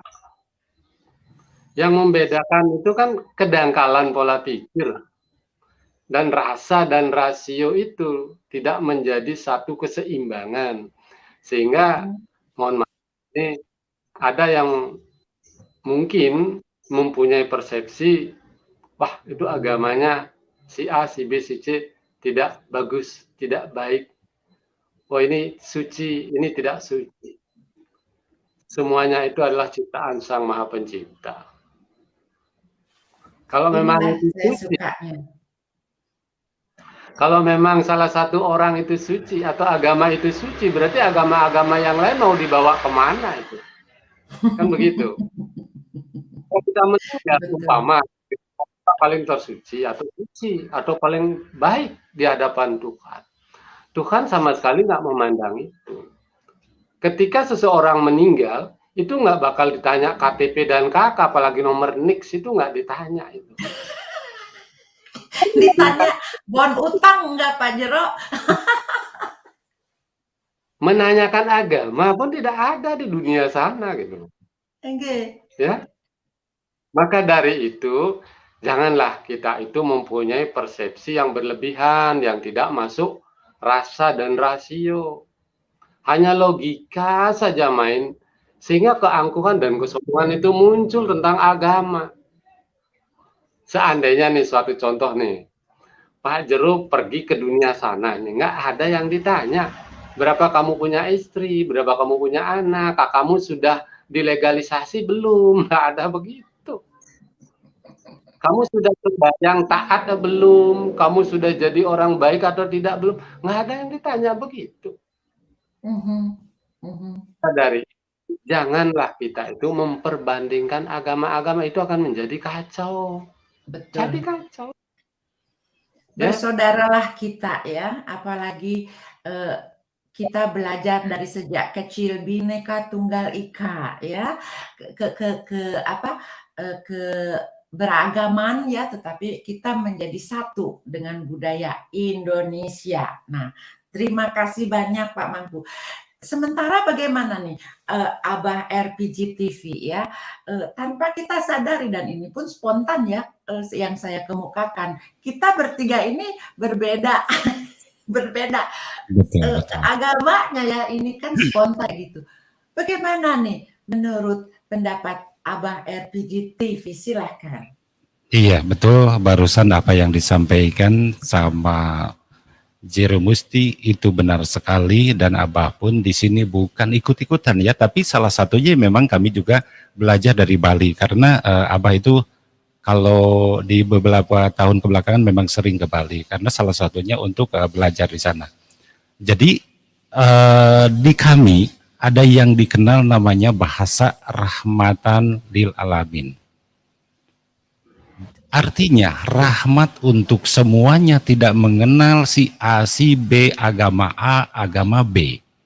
Berarti semuanya sejahtera, semuanya damai. Gitu kan? Tapi memang ada di golongan-golongan kami, memang yang, nah kenapa? Salah satunya kenapa kami mempertahankan seni dan budaya, karena golongan kami pun menyalahkan ke kami. Gitu kan? Tapi kami membuka mata mereka, gitu kan? Ini loh, gitu kan? Apakah nilai-nilai bagus itu harus dihapuskan? secara budaya, gitu kan? Kenapa mesti dihapuskan? Justru sekarang kita prihatin dengan budaya kita hilang, otomatis rasa kebersatuan, rasa bineka tunggal ika kita yang hilang juga. Betul. Itu yang kadang melangkah ya sekarang, betul. Makanya tadi berpendapat, justru perbedaan itu yang dicari, tapi bukan untuk pertengkaran. Gitu kan? Tapi membawa hikmah dari perbedaan itu menjadi kebagusan dan terus seperti itu. Gitu kan? Karena nilai-nilai seni dan budaya seperti yang kalau Abah mohon maaf bukan karena di depan beli jero di Bali itu memang di Indonesia kan banyak juga yang bertanya orang luar, saya kira katanya Bali itu kan negara sendiri bukan Indonesia. Karena kenapa? Abah suka sekali ketika mohon maaf kalau salah ya, ketika orang Bali bersembahyang memakai kain adat dengan kebayanya, dengan sinjang atau sarung atau samping, itu kan kalau di sini itu betapa Indonesia kaya. Ya. Dari hasil gitu kan, desainnya betapa cantik banget. Gitu, melihat kesederhanaan dengan desain sederhana tapi kan elegan. Nah, ini kenapa? Iya, kenapa kita tinggalkan, gitu kan? Betul. Sementara kita mengikuti, mohon maaf bukan jelek, dari misalnya pakaian dari luar yang celana pas lututnya bolong, pas pahanya bolong, bukan jelek, tapi kalau dimasukkan di kita belum pas. Karena kan itu bukan adat budaya kita, itu kan? Sebetulnya dari nenek moyang kita semua udah didesain sedemikian rupa, gitu kan? Dari nilai-nilai itu, maka kebudayaan kita mungkin orang lain bahkan banyak bermadhab kepada kita sebetulnya, gitu kan? Cuman kitanya nggak sadar. Ya contoh salah satunya kan di Bali. Betapa banyaknya turisme yang masuk ke Bali, dan mereka sampai berhari-hari bahkan berbulan-bulan bahkan kembali lagi, gitu kan, karena senangnya dengan alam Indonesia, dengan keramah tamahan Indonesia. Kenapa mau dihilangkan? Betul. Ini buat yang lain ya, kalau di Bali tetap lestari, karena Abah juga tadi disebutkan di sebelumnya, Abah itu salah satu memang belajar dari sana. Nah, termasuk di tanah Sunda ini sebetulnya yang namanya anggah unggu, sopan santun, budi pekerti di adat Sunda itu lebih lagi kaya. Gitu kan? Tadi ketika kenapa? Untuk di dataran Sunda ya tidak bisa dirasakan seperti di Bali yang kental. Kenapa ini seperti terkikis nih, Bah? Nah itu, jadi bahasa di Sunda Jati Kasilih Kujunti itu bukan hanya bahasa. Jadi mohon maaf, tidak mengurangi rasa hormat untuk para pendidik ya di Indonesia, khususnya di Jawa Barat. Ya tidak salah sebagai generasi muda dan generasi yang baru tidak cinta terhadap budayanya, karena para guru pun tidak begitu cinta terhadap seni dan budayanya. Orang tua pun tidak cinta terhadap seni dan budayanya. Dulu ada kritikan kepada epokan kami dari salah satu orang tua yang menjadi siswa kami. Kata orang tua, jangan istilahnya mengambil les di Panawung Jaya. Kenapa? Apakah masa depan Anda cerah tentang Panawung Jaya? Gitu kan, seandainya dia belajar pencaksilat, apa yang mau diharapkan, gitu kan? Karena apa yang pemasukan dari pencaksilat, apakah akan menghasilkan uang dari pencaksilat, gitu kan? Dengan kritik seperti itu kami tidak marah. Nah, otomatis kami mendatangi dari orang tua yang seperti itu. Tanya kepada mereka, jadi maunya seperti apa? Tolong dong kami beri masukan. Gitu kan? Kalau anak Anda takut istilahnya, mohon maaf bahasa kasarnya mungkin gak makan ya, nggak bisa dapat duit gitu kan dari pencaksilat. Gitu kan? Dia berpesan begini begitu begini gitu, akhirnya kami pun membuka sarana untuk rekan-rekan bagi mereka yang berprestasi, kami ajukan yang namanya ke Porda, yang namanya ke dinas-dinas terkait. Selanjutnya mereka menjadi pekerja profesional di bidangnya. Tapi mereka misalnya yang kekurangan atau ada keterbatasan di dalam biaya, kami pun menyediakan yang namanya pendidikan paket A, B, C sampai berkuliah dengan gratis. Kalau siswa kami tidak istilahnya ada pendidikannya atau pendidikannya terputus, nah itu disediakan di kami, gitu kan? Karena kami inginnya, makanya tadi di Desa Wisata Seni dan Budaya di area itu ada area yang namanya terjangkau dengan wifi, walaupun daerahnya sebetulnya tidak terjangkau wifi, tapi kami berusaha untuk wifi masuk ke sana, gitu. Kami membangun pemancar sendiri, gitu kan, supaya wifi masuk ke sana. Kenapa? Salah satunya mungkin pengunjung bisa menikmati dengan adanya wifi, gitu kan. Selanjutnya juga untuk mendidik dari adik-adik kami, gitu kan. Kenapa? Karena di sana di Lemburawi ada program yang namanya Wirosea atau Ngamumule Kaulinan Sunda, gitu kan, atau memelihara permainan Sunda, gitu kan. Ya. Jadi permainan Sunda tempo dulu kami adakan di sana. 3 jam untuk bermain kaulinan Sunda, 1 jam untuk bermain gadget. Kami tidak lupakan. Iya. Main apa? 3 jam untuk bermain kaulinan Sunda, 1 jam untuk bermain gadget atau HP, gitu kan? Oh, gadget. Ya, oke, gadget. Ya. Yeah. Jadi kenapa? Supaya yang modernnya juga dia tahu, tidak ketinggalan. Ya. Yang dulu-dulunya juga masih terpelihara.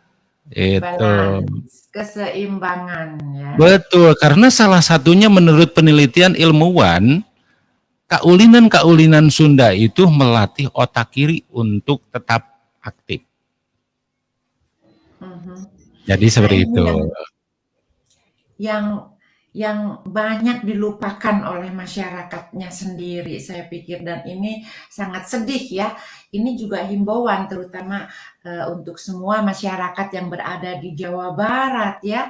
Cobalah kenang kembali, cintailah budayanya.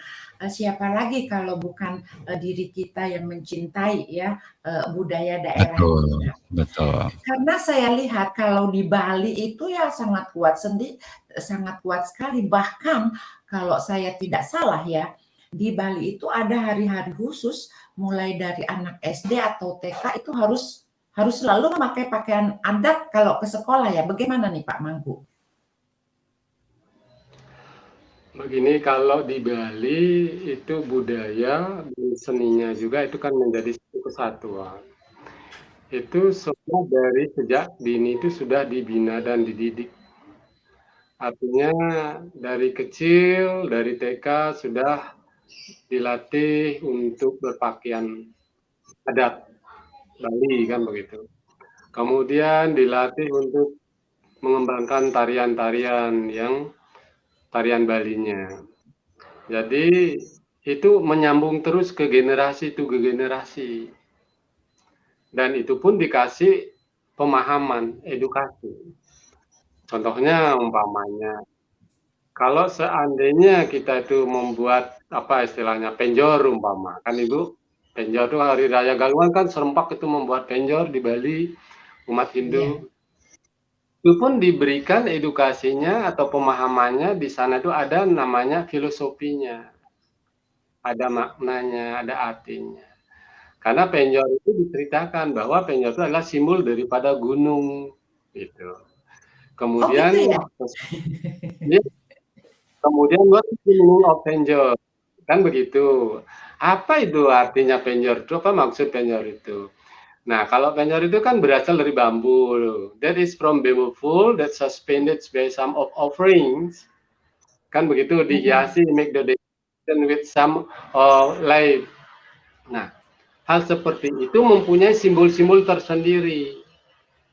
Ya. Maka dari itu, anak-anak sejak dini itu sudah mendengar cerita itu atau edukasi itu. Sehingga turun-temurun bahwa oh setiap Hari Raya Galungan ya kita buat penjor. Ini kan budaya ini. Betul, Nah, budaya. di sini.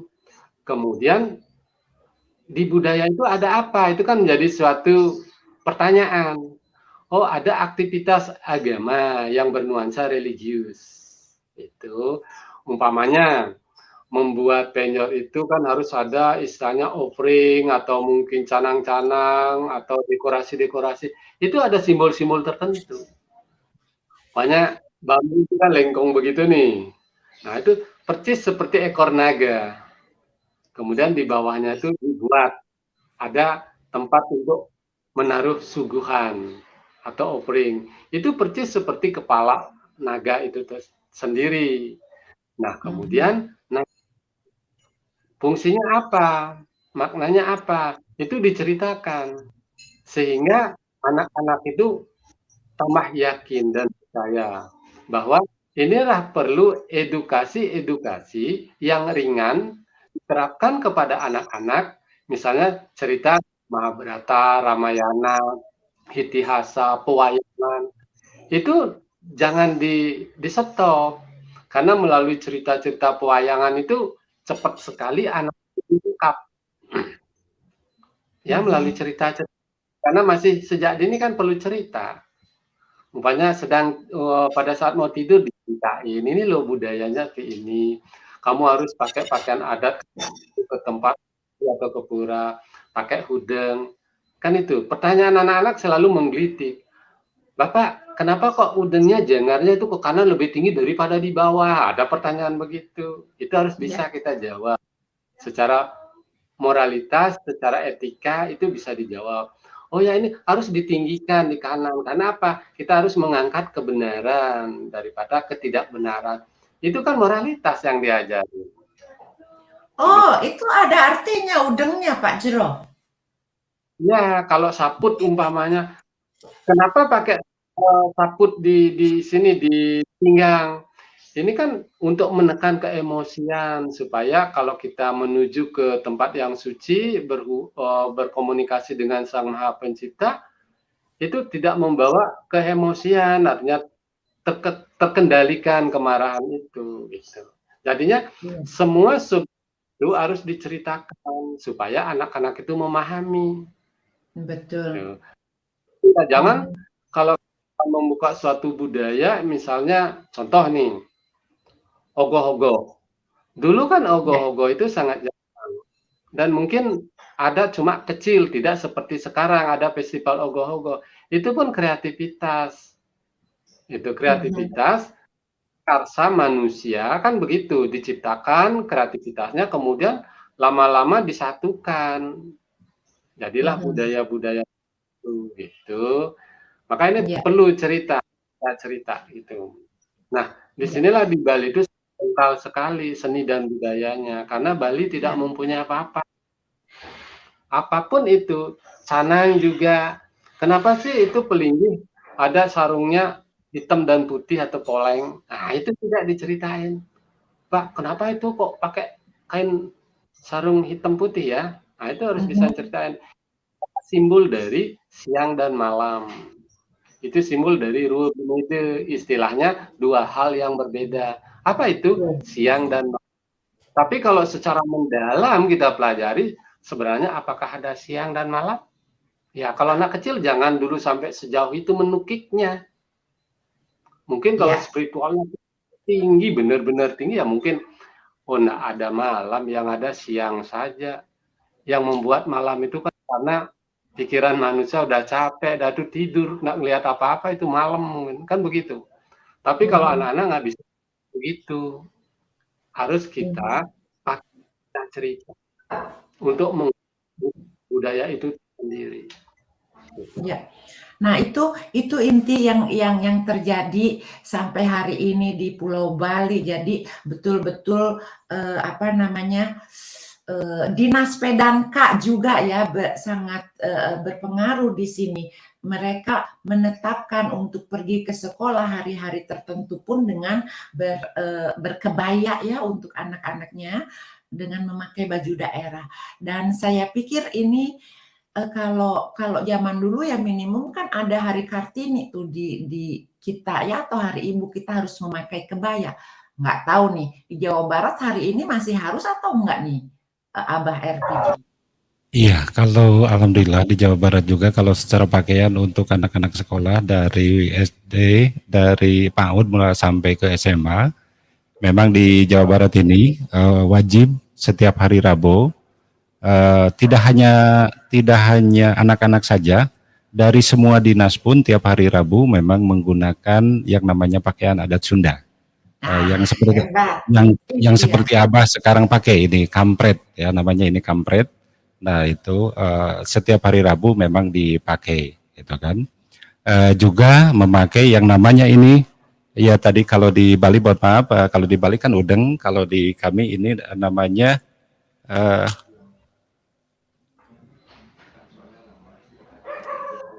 iya, namanya ikat atau dengan bahasa Sunda aslinya namanya totopong. Bahasa Sunda aslinya. Iya, bahasa Sundanya. Keren. Itu. Jadi walaupun yang dipakai sekarang sama baik itu masyarakat umum juga anak-anak, biasanya ikatnya yang sudah jadi.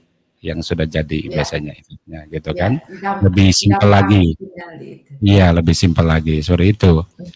Selanjutnya juga untuk cewek sama, si cewek juga atau perempuan memakai kebaya asli Sunda, ya ada juga sudah memang seperti itu. Tapi karena mungkin kami untuk Jawa Barat itu belum semaksimal di Bali ya untuk dari berbagai dinas, walaupun sampai saat ini tetap alhamdulillah dari provinsi memang jor-joran terus promosi gitu kan. Dan di sini memang salah satunya tadi di Desa Wisata Seni dan Budaya, salah satunya kami menyontoh atau meniru ya, karena meniru yang baik itu bagus kan. Meniru kalau di Uluwatu ketika kita ke dalam itu selalu diikat pinggang kan? Pakai selendang, enggak? Nah, pakai selendang gitu kan, wajib gitu kan. Nah di desa wisata kami pun seperti itu, di Desa Wisata Seni dan Budaya. Ketika mau masuk ke desa wisata, ada memang waiter kami yang mengikatkan dari, kalau di Sunda mah ada yang namanya karembong kan Bunda. Oh oke, selendang iya, ya karembong. Iya selendang dikasih selendang atau karembong dengan nama Sunda. Nah itu selanjutnya kalau untuk prianya dikasih yang namanya udeng yang sudah jadi atau totopong yang sudah jadi, seperti itu. Selanjutnya kami pun biasanya para turis-turis khususnya kami biasanya ada juga kendaraannya yang kami sambut dengan yang namanya delman atau andong. Cidomo, ya andong gitu kan, atau sado itu banyak ya, tergantung di mana adanya. Selanjutnya ada yang tentang seninya menyambut dari para turis itu, entah itu tari persembahan. Selanjutnya juga ada yang namanya sambutan tadi, angklung dengan ada kilengsernya yang menyambut dari para turis. Kilengsernya itu yang bodor ya Abah ya? Iya, betul. Ya. Mereka yang sama memakai kampret, memakai udeng juga. selendangnya ada juga enong kalau namanya kita di Sunda gitu kan. Sore itu. Luar Seperti itu. biasa. Alhamdulillah kalau soal itunya cuman belum jadi semacam keseharian yang di Bali gitu. Kami di sini itu belum seperti adat yang di Bali gitu kan, masih memang setiap hari Rabu aja gitu kan, hari Rabu aja. Tapi kalau ada helaran-helaran yang lain memang selalu seperti itu. Nah, teman-teman sahabat tercinta, and for everyone all over the world, if you are listening right now, our friends from West Java, RPG TV, he just telling about his culture in West Java, how interesting.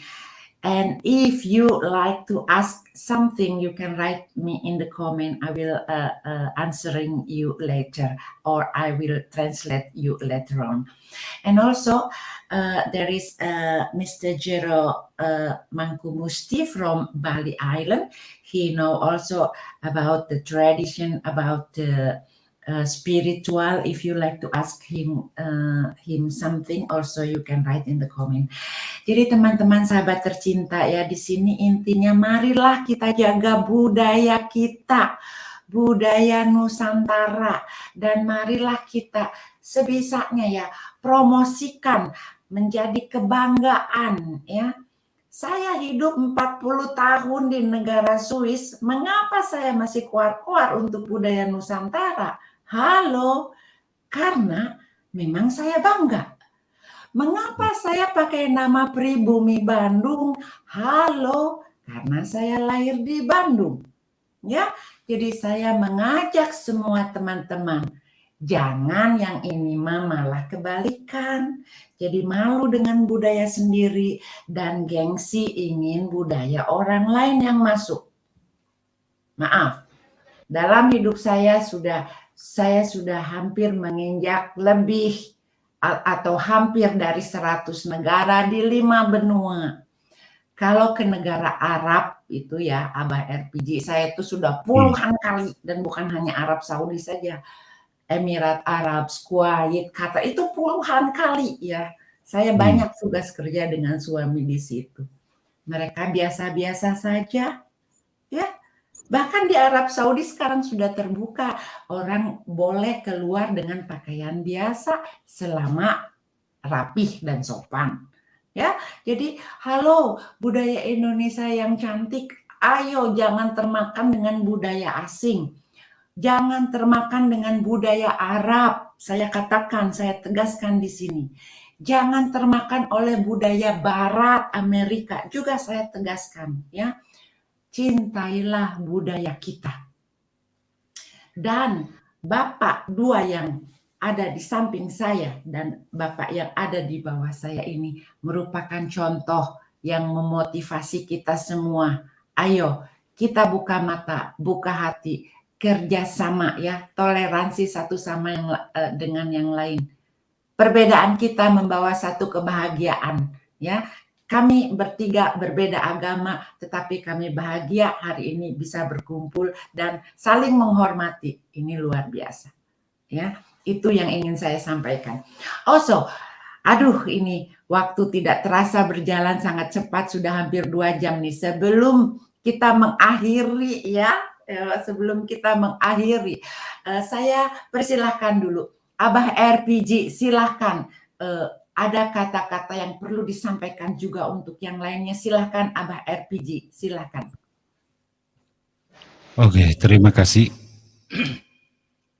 Intinya untuk saudara-saudara semuanya harus cinta terhadap seni dan budaya kita, apapun itu, dari mana, dari suku apapun seni budayanya, karena salah satu nilai luhur berada di sana, gitu kan. Pendidikan luhur ada di sana. Gitu kan, bahkan ada bahasa kalau satu bangsa sudah hilang budayanya maka keruntuhan akan terjadi, gitu kan. Nah dari itu makanya kita baik itu dari Bali, dari Jawa Barat, dari manapun seluruh Indonesia, karena kalau tidak salah di Indonesia itu ada 1000 sekian suku bangsa ya, tentunya budaya pun pasti beragam.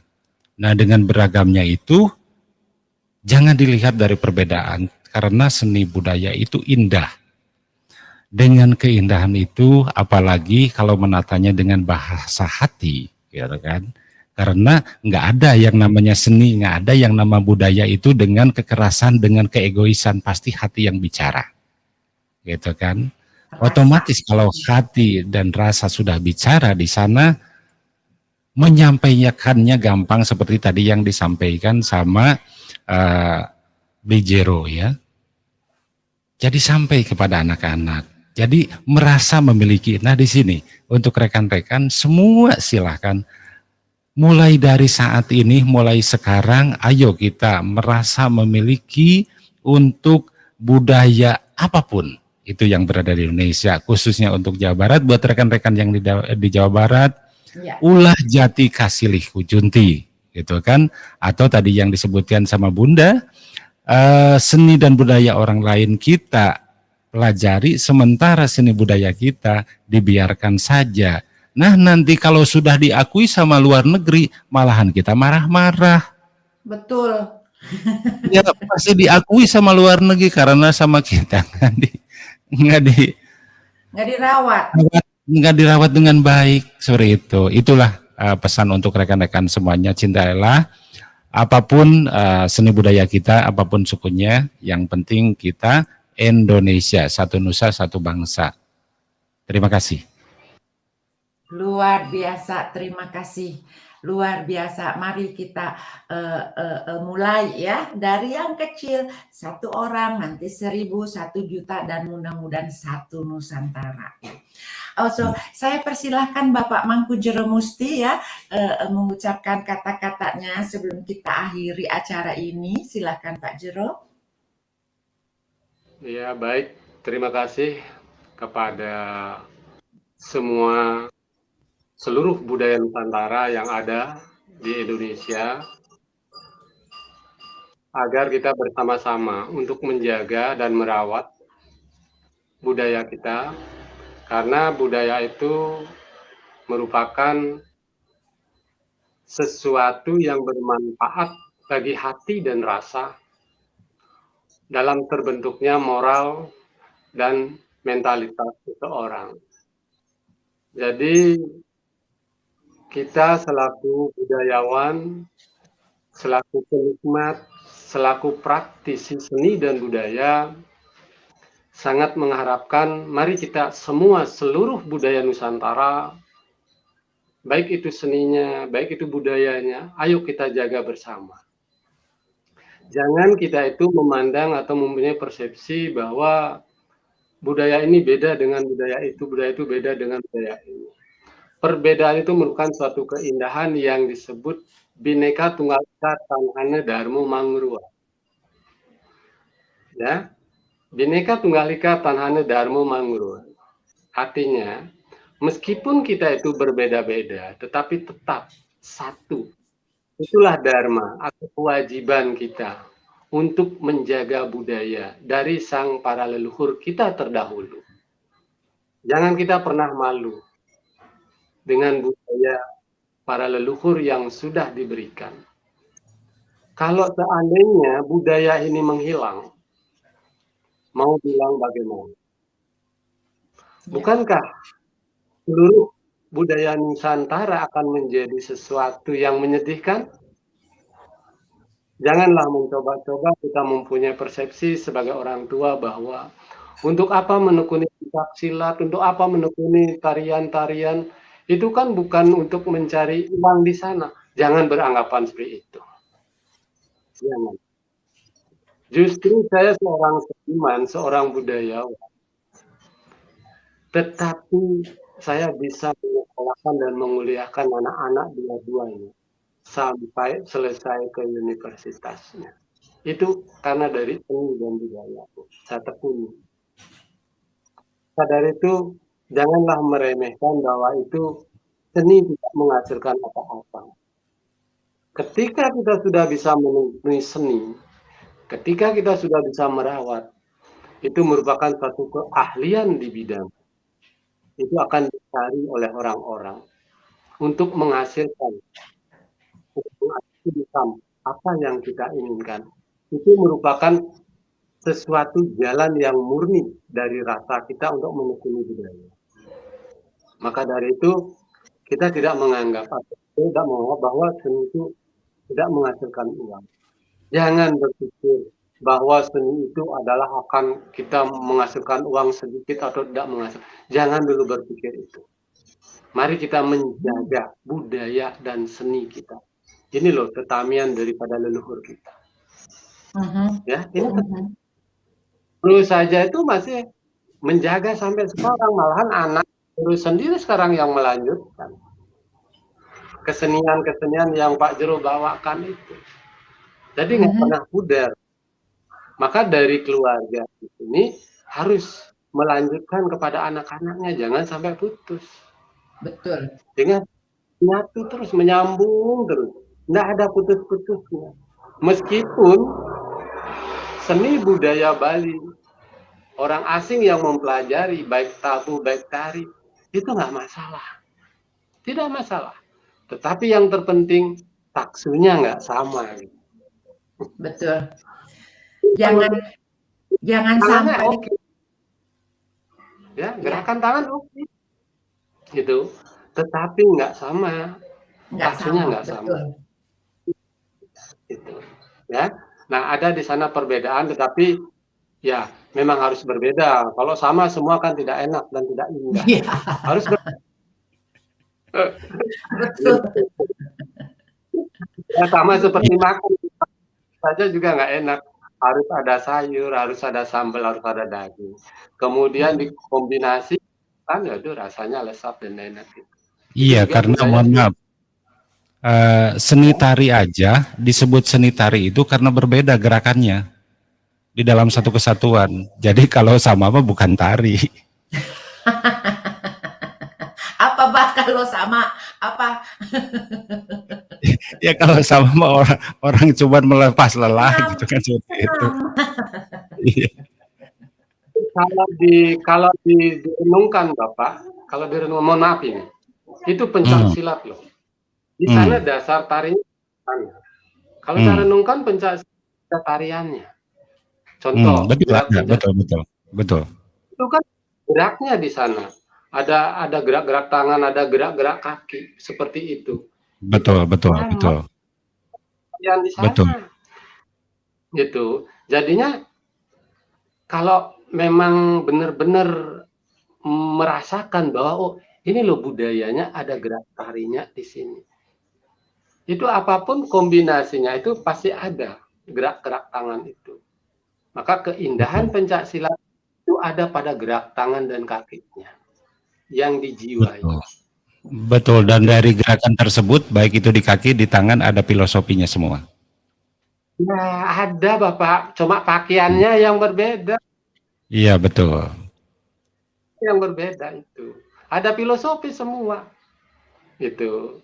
Jangankan bergerak tangan ini tari seperti begini, itu pencak silat juga begini, ada jurus-jurus tertentu. Iya, betul. Luar biasa, ternyata ya kita yang awam hari ini lebih mengetahui gerakan begini begitu ada filosofinya. Luar biasa di sini. Kalau mau mengkaji, meneliti, dalamin dengan nilai rasa dan padukan dengan rahasia, semua itu ada dapat filosofi di sana, Bu. Setiap gerak itu ada filosofi. Iya, betul. Gerak. Makanya kalau Pak Jero itu menarik, ini gerakan tangan ini semua ini ada makna di sini.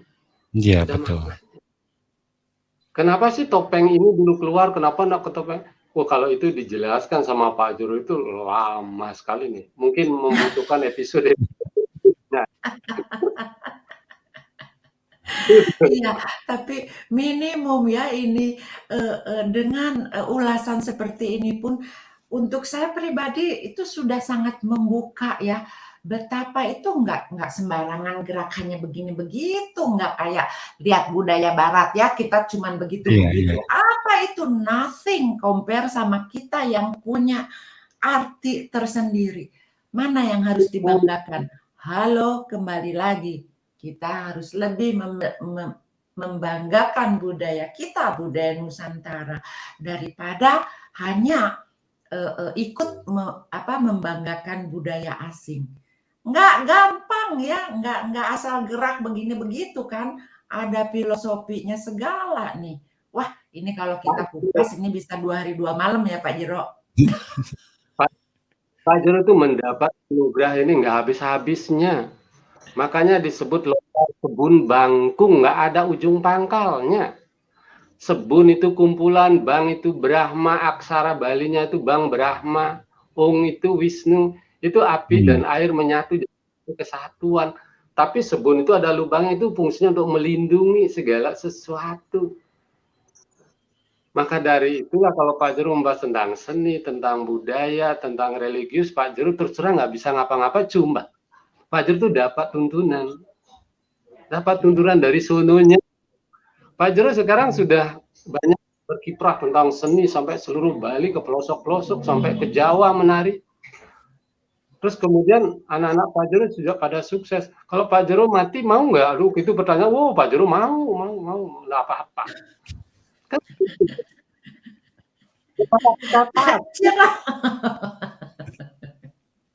kenapa kita takut? Nah, terkadang kan manusianya begini. Ketika bahagia, ketika punya, ketika sukses, pasti takut. Meninggal.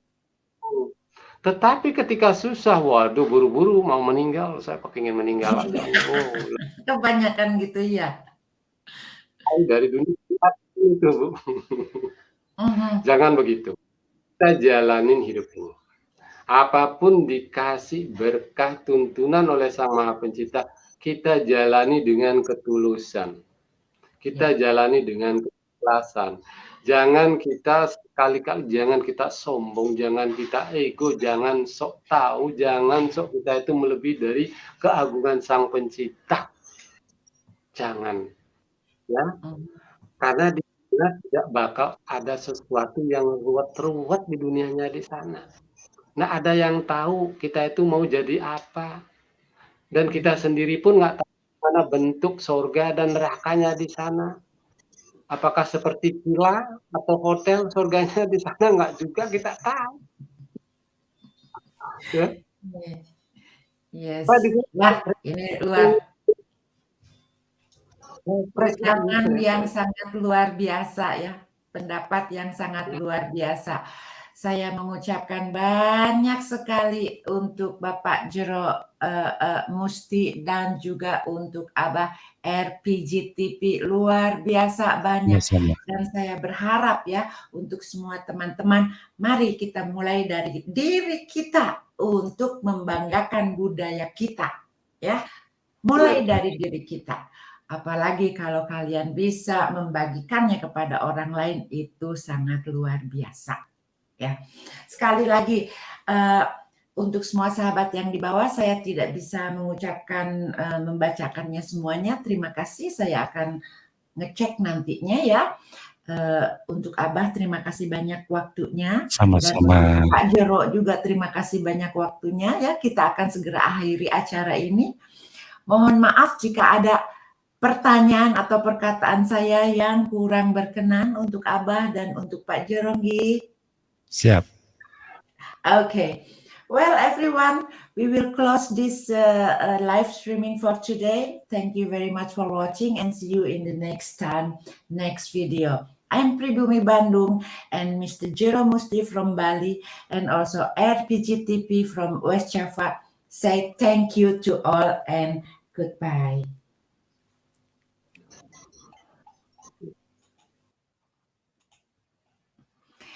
Terima kasih untuk semuanya. Sekali lagi, sampai jumpa di lain kesempatan.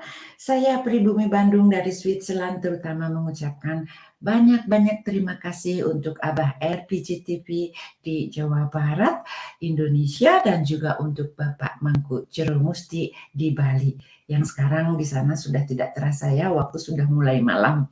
Terima kasih dan sampai jumpa semuanya. Goodbye.